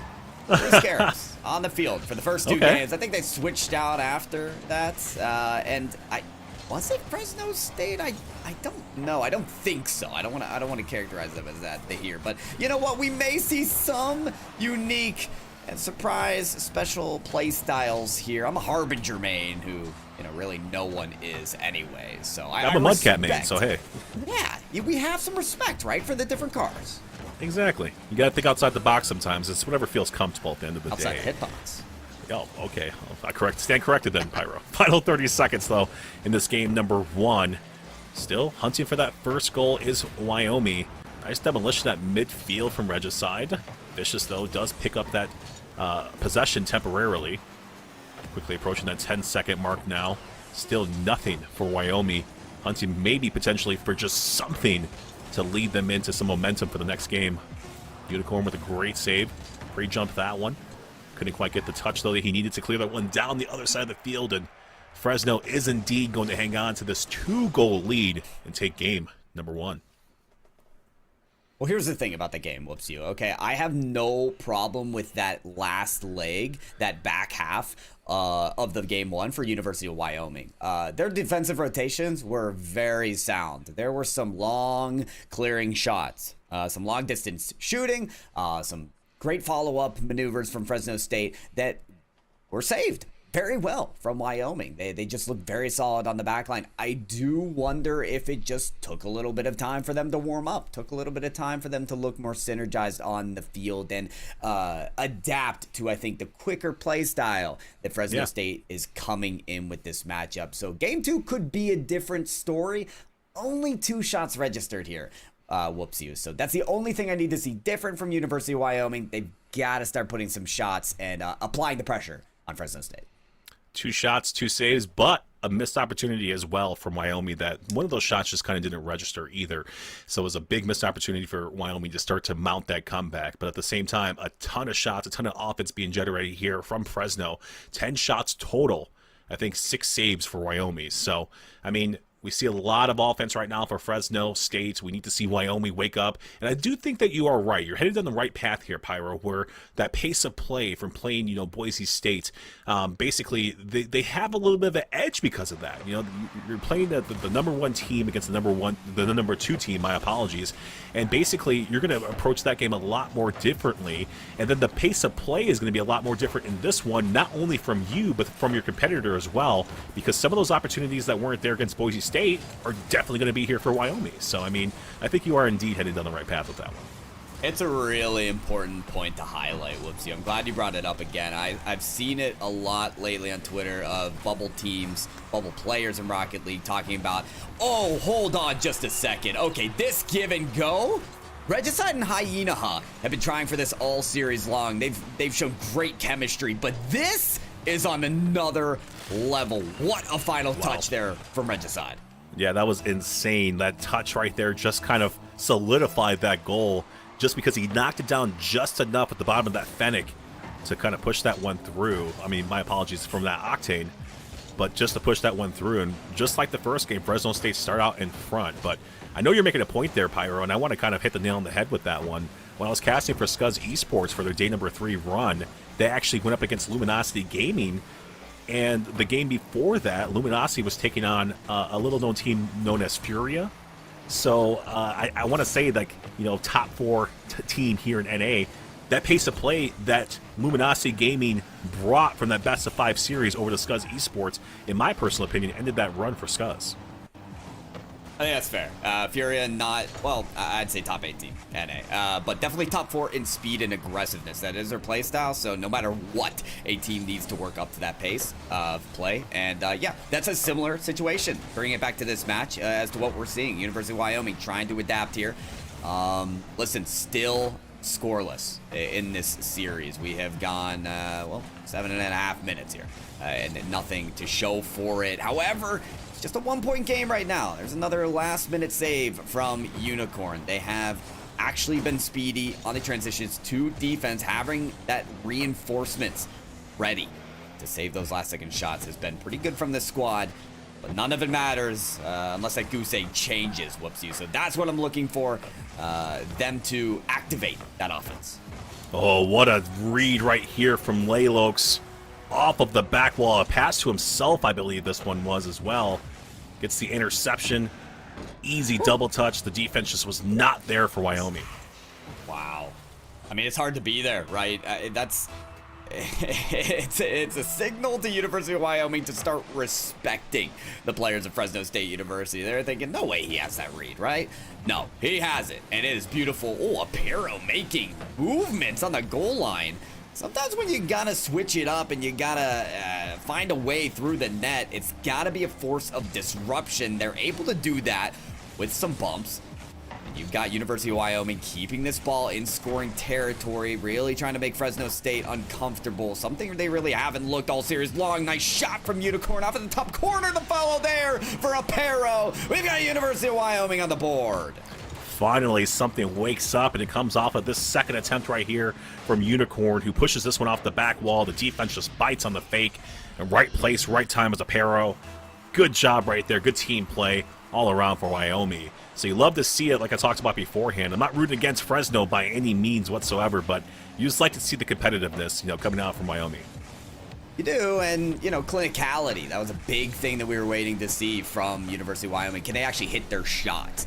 We saw the same exact setup, if not just a little bit different placement off the backboard for this team last game, and they missed their shot. This time, Aparo's ready, says, I'm not going to let that moment go without making it count. And we see the shot go in. So there's one. Still another needed right now for Wyoming. They are pressing back up the field. They're looking a little more confident. But Hyena still with the quicker maneuvers in the air. Will continue to see that dominance up high in elevated territory on this field for Fresno State. Ooh, I was going to say, I thought Unicorn, if he had enough boost, could have utilized a little bit more of that to kind of get that second touch, maybe turn something into nothing for Wyoming to keep that pressure on Fresno, at least back them up and make them respect some of these shots. Instead, you're going to have Aparo, who actually just spawns into that boost, so luckily for him. And then I love to see the aggressiveness as well from Hyena. Goes for the bump on the goal line. Here comes Aparo now, still keeping aggressive, going for the bumps himself, trying to bump off Regicide. And we're starting to see this time and time again, the bumping plays coming out for some of these, bubble scene teams, some of these collegiate teams as well. You're starting to see it at the professional level in Rocket League 2, Pyro. Oh, no doubt. Yeah, Regional Champions version 1, no one better at the disruption play. We'll see if that transcends itself into the final minute of game number 2, one that Wyoming feels like they need if they don't want to have to reverse sweep in this match. Well, we've got to see them take the ball on the other end of the field. Vicious as well has to find a way into this game. 78 points right now. Doesn't want to end this one with just 2 digits on that scoreline. Vicious, that was the moment to make it count. The connection isn't there. He's an inch away, but there's an open net. Only for a moment. Aparo baits in 2 defenders. Is there a follow? No. Wyoming have to hope for another chance. Yeah, that's just an unfortunate missed opportunity right there. You saw an open net look that could not be capitalized on Wyoming, and that one might have cost them the game as well. Final 10 seconds on the clock. Vicious to Aparo. Aparo towards midfield, going for the bumping play. Can't quite come up with it. Here comes Unicorn. Last-ditch effort towards the net. They kind of pulled the goalie in this situation to throw everything at the offensive end of the field. All zeros on the clock now. Vicious keeps this one up. Had 100 boosts. Hyena at the midfield line. Aparo now on the right-hand side, trying to get something, maybe force this overtime. Off the back wall, Laylokes. Nice musty flick into the ground. Fresno State hang on by that 1 goal, but it came down to the wire there, Pyro J. It did. Fresno State University got off to a fantastic start. They were able to instill that dominance for a while with their quick pace of play, especially being quick to the air, but University of Wyoming, come on, I'm going to be honest. It's about eating what is laid out a silver platter in front of you. To their credit, they're getting great passing plays down on the transition to offense. These counterattacks looking pristine. But though they see the passing plays, that doesn't mean the shot is going to connect. Though these momentary open nets unveil themselves, that doesn't mean they're going to be able to press through. They need quickness, they need precision, and whoops, we're just not there yet. We got our first goal. We got more than a 2 shot count as well from this team, but still, all the puzzle pieces need to be fit together for them to be combative against Fresno State. And I think that's the biggest thing, too, is just the missed opportunities that Wyoming had in that game. You had a couple of them, at least that I can remember back, thinking basically Fresno just was not there on the field at all whatsoever, and Wyoming still just didn't put a threatening shot towards the net. And that's what's going to have these teams here respect a lot of these pretty much shot attempts. Fresno State has to back up to respect some of these shot attempts. They're not going to apply that pressure on offense. Guess what? They can't score a goal on you then. But Wyoming needs to bring that pressure. They need to essentially capitalize on those opportunities in front of them and actually score some of those goals in order for Fresno to respect that and be forced to their end of the field.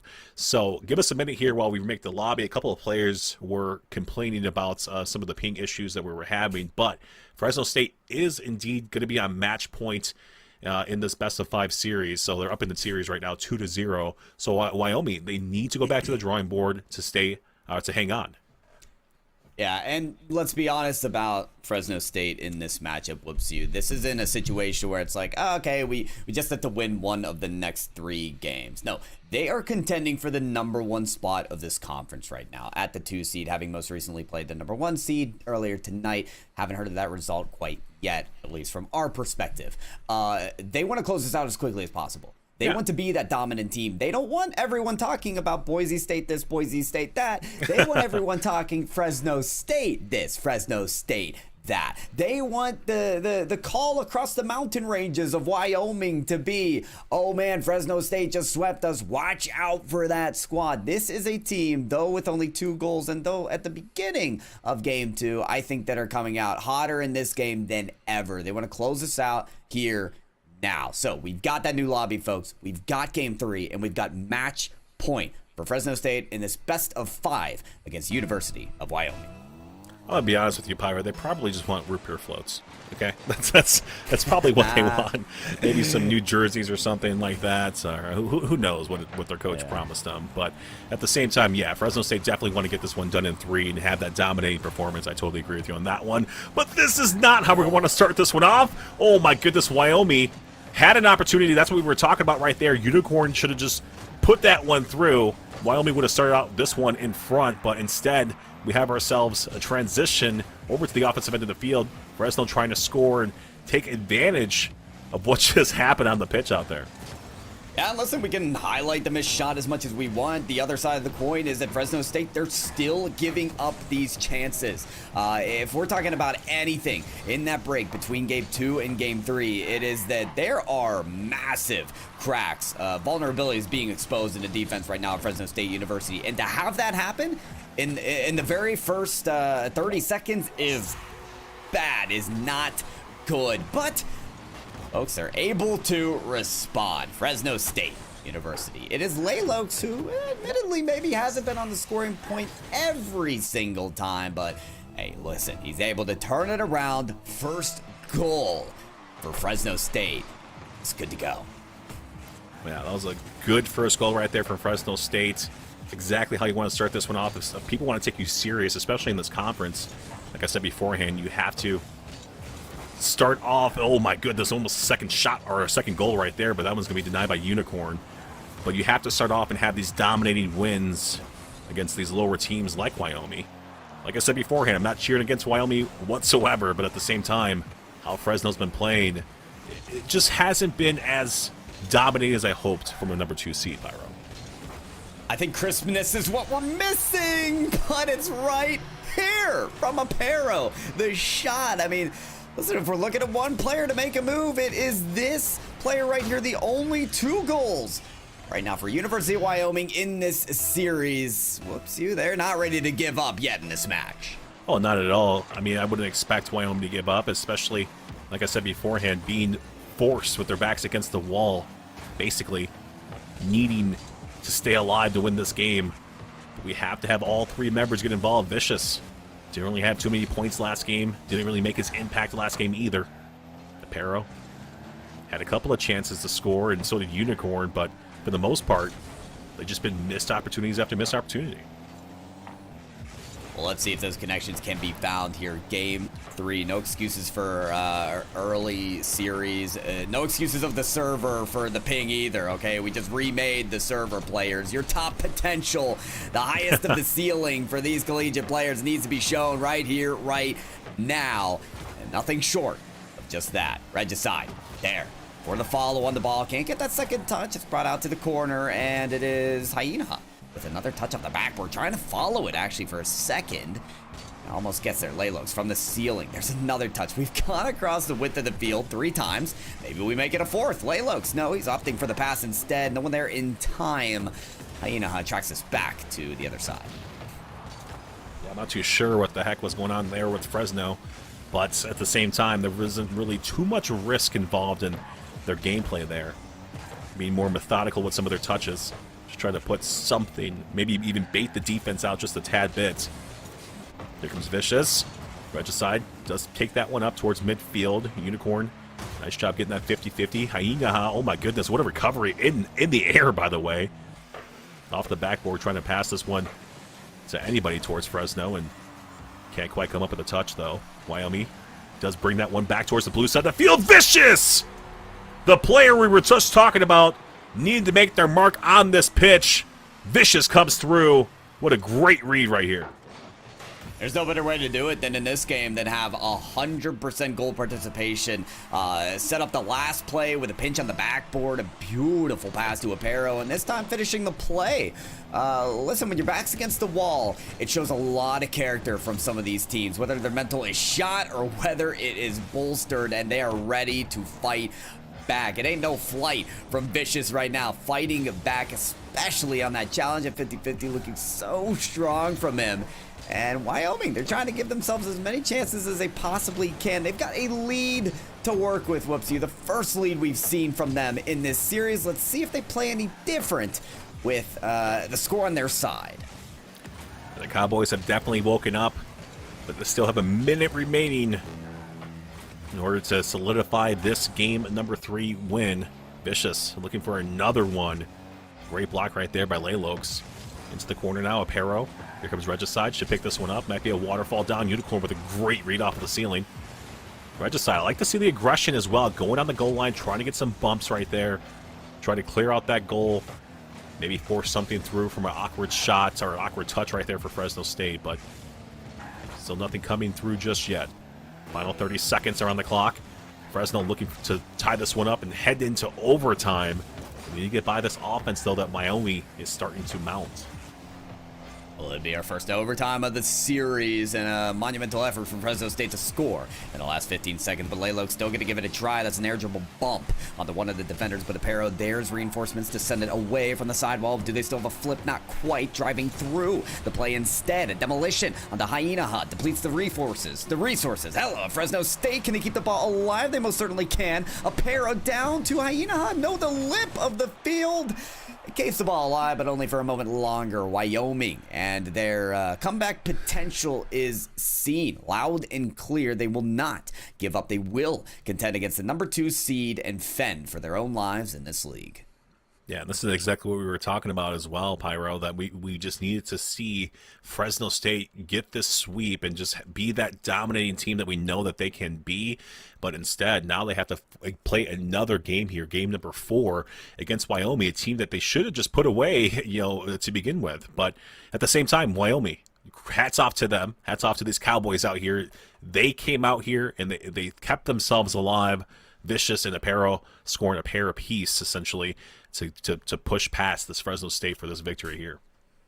I'm really happy with what I saw from those 2 players in particular, UWYO. I mean, my biggest criticism for this team was making their moments count, right? They were, in terms of creating opportunity, a very good team. They know how to transition quickly from defense to offense, make some passing plays, some crosses from the field, and be in position for passes on their opponent's backboard. The problem has been the shot taking. That was, there was a band-aid on that issue. The bleeding is stopped for them. They managed to get those shots to go, but it's only a 1-goal lead.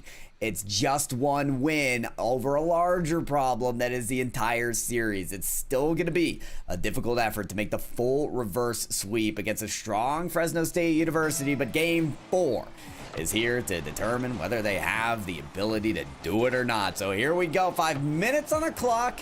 At least a decal change from Unicorn, celebrating the Haunted Hallows event at Rocket League with that very scary. I'm not a horror guy. Oops, I'm just gonna admit it. Okay, I don't like the new decal, but hey, What? maybe it will work out for these guys. You're crazy. I love the new decal. I have the goal explosion. I bought that as well, and it's a whole it's a whole car change as well. Unicorn was actually using the Fennec. I think he was using the Optic Gaming Fennec from the last matchup. So yeah, he changes over to the Dominus, and this is what we were talking about, Pyro. Sometimes one car feels better than the other, and that's the beauty of Rocket League. You know, you can change as you please essentially in these series. But I do agree with you. It is good to see Wyoming actually start to have some sort of offense, and right now, neither team willing to make a risk. A demolition coming out right now from Unicorn on the Regis side. Close shot attempt as well. You're starting to see Fresno State wake up on the offensive end of the field to try to boost star Wyoming. It looks like they are starting to control this boost as well, Pyro. Yeah, you can tell there's a strict adaptation that they've intently made into this new game, and yeah, they're showing it on their opponent's goal line with these demolitions. These bumps, these boost steals, be so important in changing the tempo of this game. Yet the transitions to the defense, they are looking a little shaky here. Fresno State University need better control of this ball no matter where on the field they are at this point in time. Need to get some shots to go as well. Big criticism in the last game was during their offensive streaks, they would have possessions but haphazardly move the ball from one side of the field to the other across the width, not across the vertical straights, but across the width. That presents very little opportunities for them scoring. These demos, though, they could create shooting lanes. They will certainly have. Regicide, a smart jump off the back wall for a little dish into the net. Like we talked about beforehand, we're starting to see the implementation of demolitions. Not only demolitions, but bumps even do the same thing as well. Hainyaha actually got a demolition on the goal line, which opened up and put that smoke screen up as well, which is very disrupting. People don't talk about the smoke screen enough. Oh, that happens with the demolition. But then you've seen Hainyaha as well turn towards the net and go for the bump on the last defender back for Wyoming. So heads up play, individual play right there too to open up that gate for Fresno State. Okay, well, Wyoming, it is time to respond. And we're starting to get some infield passes to connect together for a couple plays. We talked about those puzzle pieces forming together. They have began to show light of that. We're starting to see a resemblance of the first pictures of that full puzzle, but still some corner pieces to be fouled. It is broken up now by Hainyaha. Fresno State back in control with this ball, forcing Vicious to make a play there. Aparo, if he's not there, that shot's going to go across the face of the goal line and be very dangerous for Wyoming. Hainyaha still putting this ball into dangerous territory. Wow. The shot comes unfounded. It's cleared out across the field for Wyoming. A very important take for them to, well, Take a breath or two, Lopes. Yeah, great defensive stance, but you can't let up just yet because Fresno State is right back towards the orange side of the field as well. So, I mean, Wyoming needs to definitely get some of these far clears, but at the same time, like we talked about, they need to keep this ball over on the blue side of the field because, I mean, right now, Fresno State has no hurry whatsoever. The only thing working against them is the clock, and they can just score another goal if they really needed to kind of put that dagger through. So Wyoming really hasn't had the pressure just yet on the blue side of the field for Fresno State to even respect any of these shot attempts or the offensive attack that we see from Wyoming, or the lack of, I should say, that we see for Wyoming. So they need to do a good job at kind of just slowing the pace of play down and being very methodical about their touches, but Wyoming hasn't done that just yet.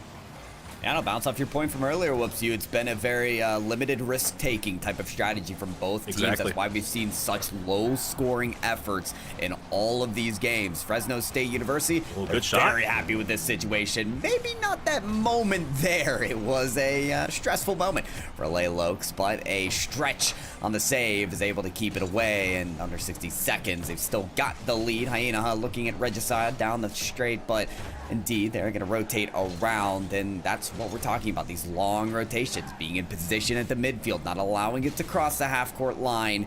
It is very smart from Fresno State University. The shot's there. Hainyaha can't find it under the crossbar. Off the corner, once again, Aparo looking for a long clear to start a transition, but they need more players to move up in the midfield. Otherwise, they may be stuck in this back third for the rest of the game.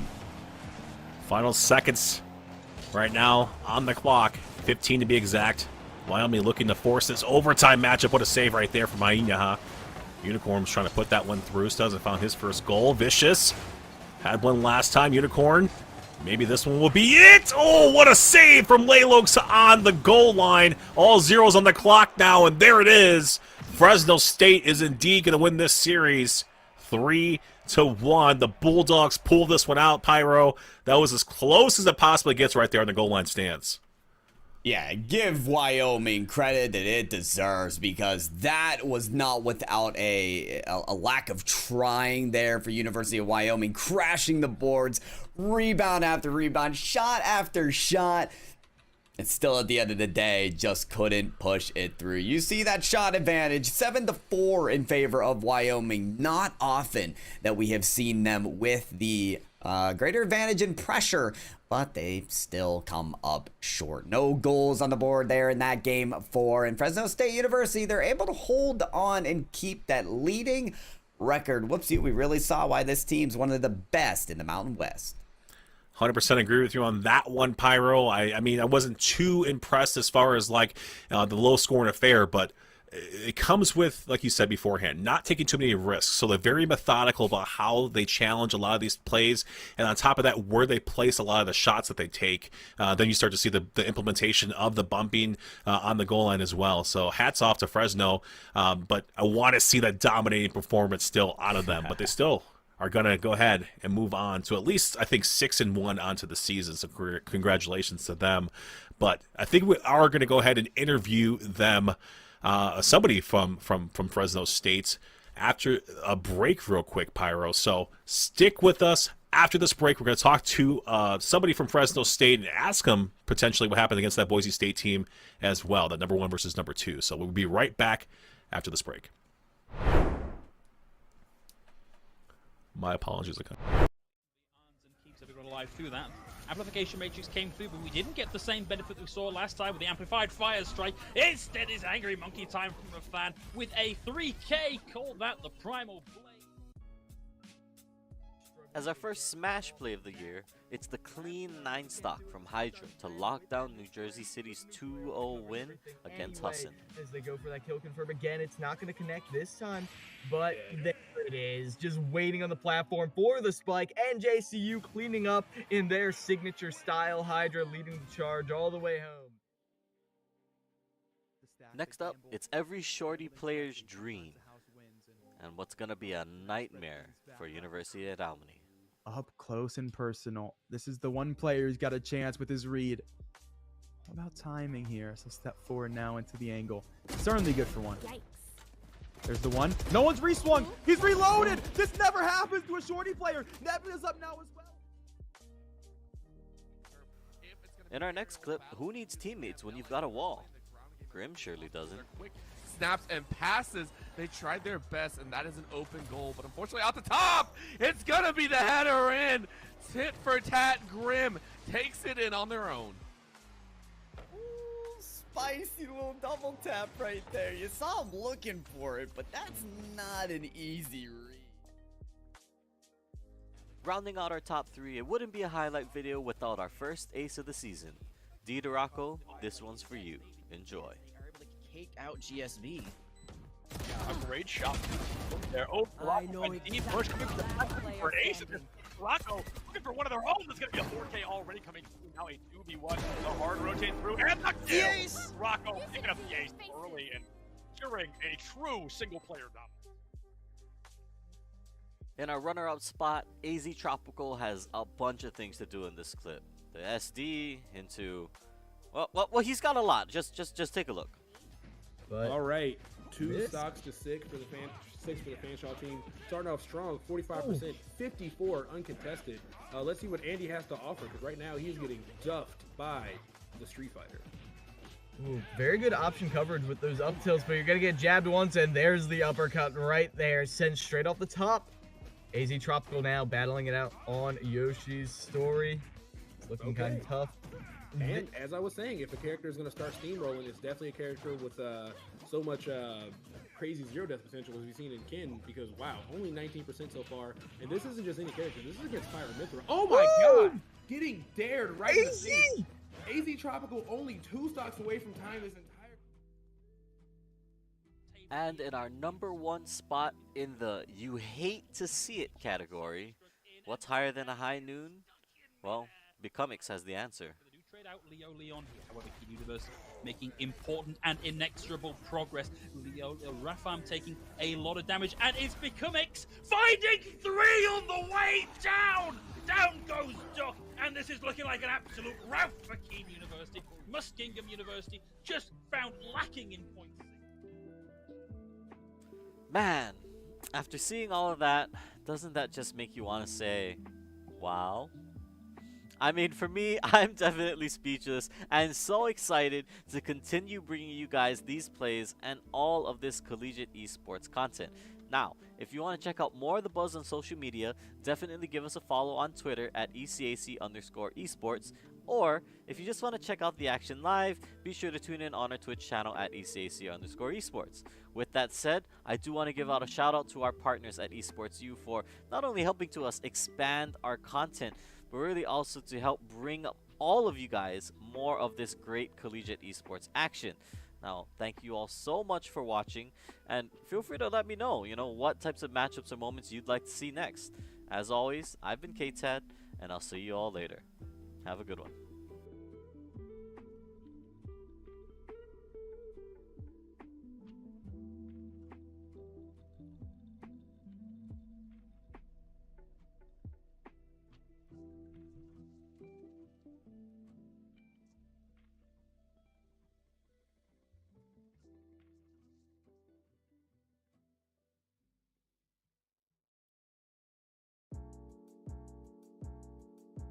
Hey guys, KTAD here, and welcome back to the ECAC Top Plays of the Week video. We're in week number 7, and trust me when I tell you, things have only been heating up.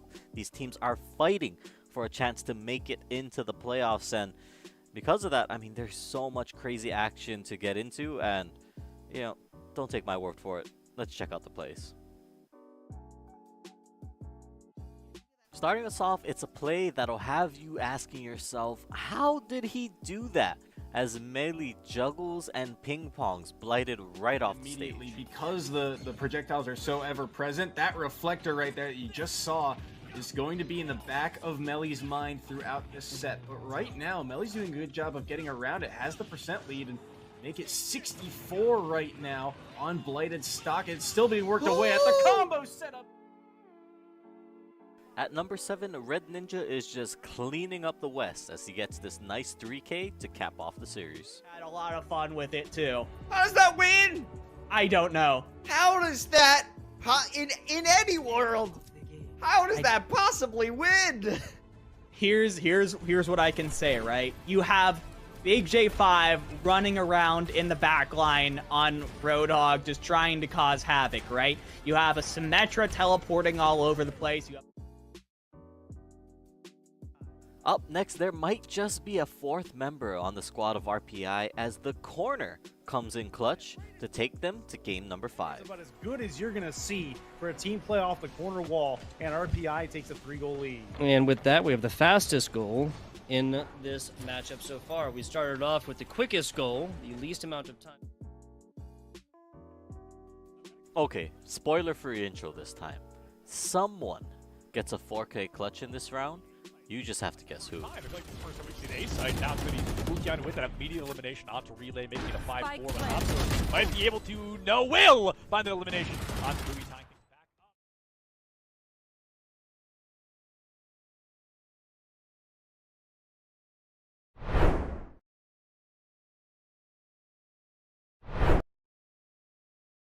Hello, everyone. Welcome back. Thank you very much for sticking with us through that break. You guys just missed number 2 Fresno State taking on number 5 Wyoming. Fresno State winning that matchup 3-1.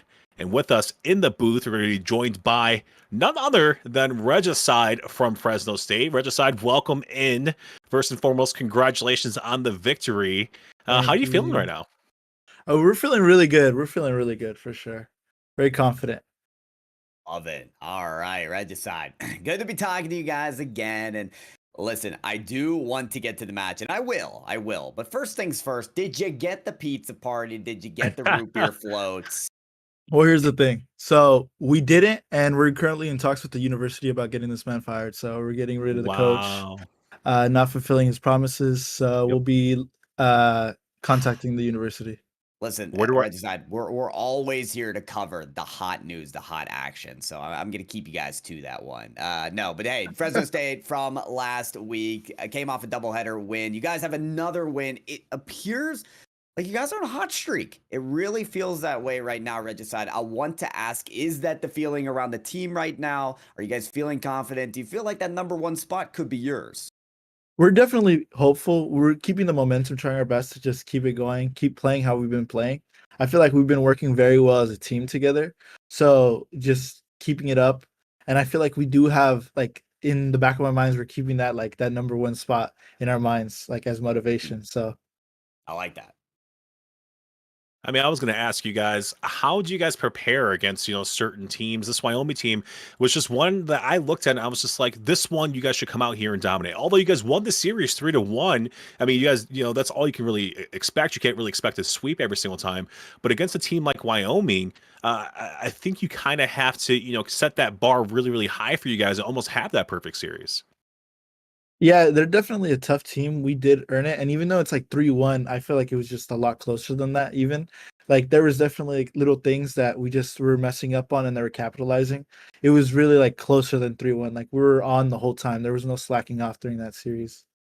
Yeah, 100% agree with you guys because there's a couple of opportunities that Wyoming had that you guys just covered up very, very well. But at the same time, Wyoming could have just changed the whole entire script of this, and it could have been an upset.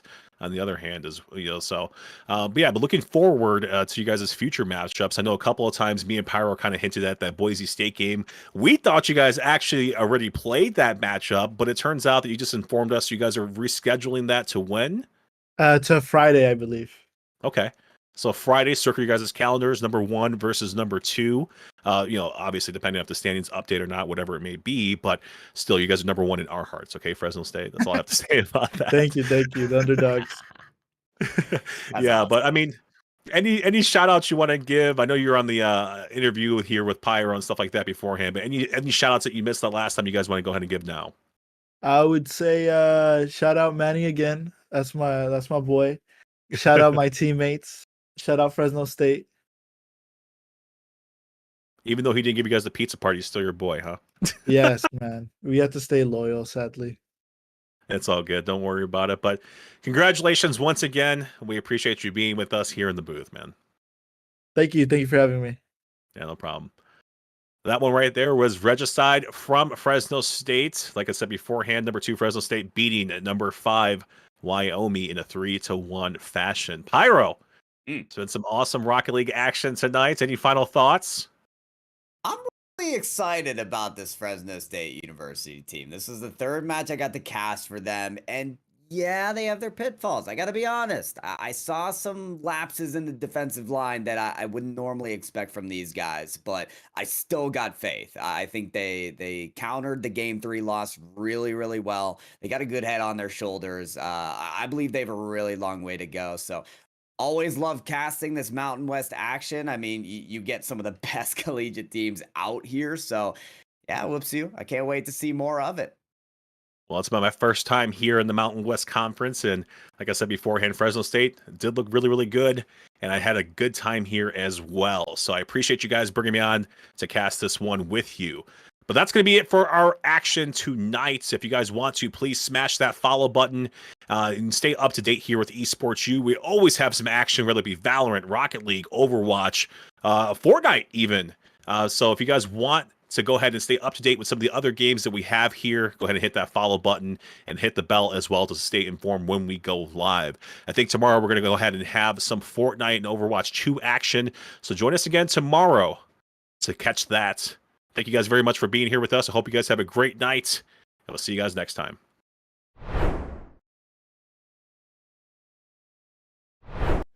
What a shot from Wukian there. It is going to do the Blade Storm taken offline, and by that KO Blade, even without that Blade Storm, they may be able to win this one. Brown Baller with the 3. Can he find the 4? Jag? No, it's the right click that puts him in. Wukian with a 4K of his own. Win Kentucky's. In our top half, it's Sonics in his attempt to 9-stock NJCU that gives us this next play and this beautiful edge guard. Things will go swimmingly for themselves as of right now. See Hydra playing at a massive disadvantage, already at 109, but 92 on Sonic. So this was where we saw them actually take that stock against them. It was just a small little up B. One hit is all it takes. No, Ravage! Way! Oh my! Sonics is too clean with it! For number 3, Shrusi's got some things to say as he just pops off for King. So much to bear, and well, too much to bear. Shrusi, why take on 1 defenders when you can take on 2, maybe even all of them? Why get a hat trick when you can get 5 goals instead? 30 seconds to go. Literally every goal of this game has been from Strucy, and you would go to think, you know, oh, obviously he's got a million shots. That's why he's just been putting on the pressure. Not really. He's 5 for 7. He's really accurate with what he's doing here. Not wasting his time because shots like this, they don't come every day. But for Strucy, it's another walk in the park. Give him the time in the air and he will do things like this. Somebody call it. Somebody call it. This is unfair. And in second place this week, it's the perfectly timed EMP into self-destruct combo that completely wipes out Wichita State in the opening map against Johnson and Wynn. Self-destruct is there.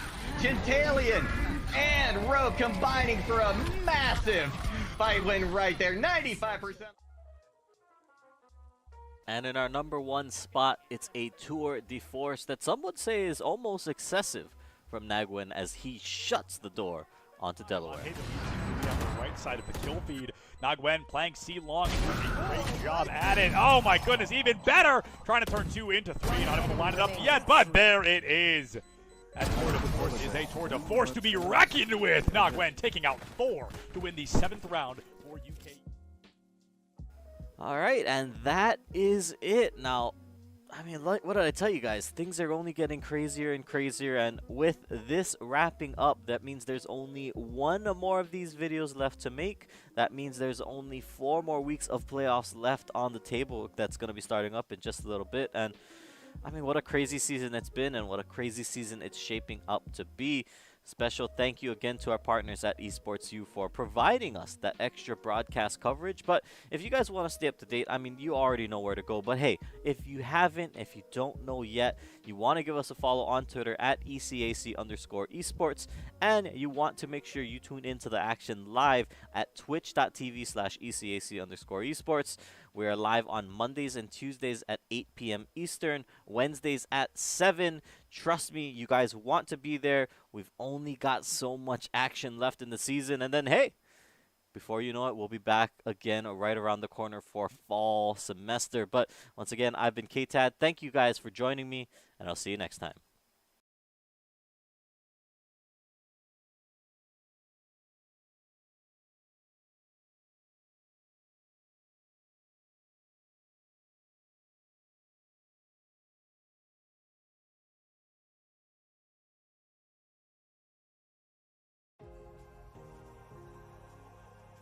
Hey guys, K-Tad here, and as spring break is upon us, we too need a break every once in a while. But with that said, you know we've still got some great collegiate esports action for you, and playoffs is around the corner, so you know that these teams are doing everything they can to make the cut. Let's get into it. Starting us off, it's a POTG for POST as Hive spins to win and keeps his team alive in their series against the Colonels. Those they needed that victory, they needed to know that their reverse if it's going to take place. Hostas are with the back. At number 7, Floppy's got a show to put on for us as he juggles Sen around the stage. Stage, how will they make it back on? Just immediately opting to go for the ledge, eating an up hit, and Telly not going to be dying quite yet. He is quite a hefty boy, but what a follow-up. Yeah, ping pong with this. It's overtime out the gate for our number 6 clip, and eBest Drew hangs it us a little to the left to clutch it up for Farmingdale. Gets it over 1, has Indemnity to work through now to flick over him. Chance, oh, it's top of the box for MC Drew. That's a goal, game 1 winner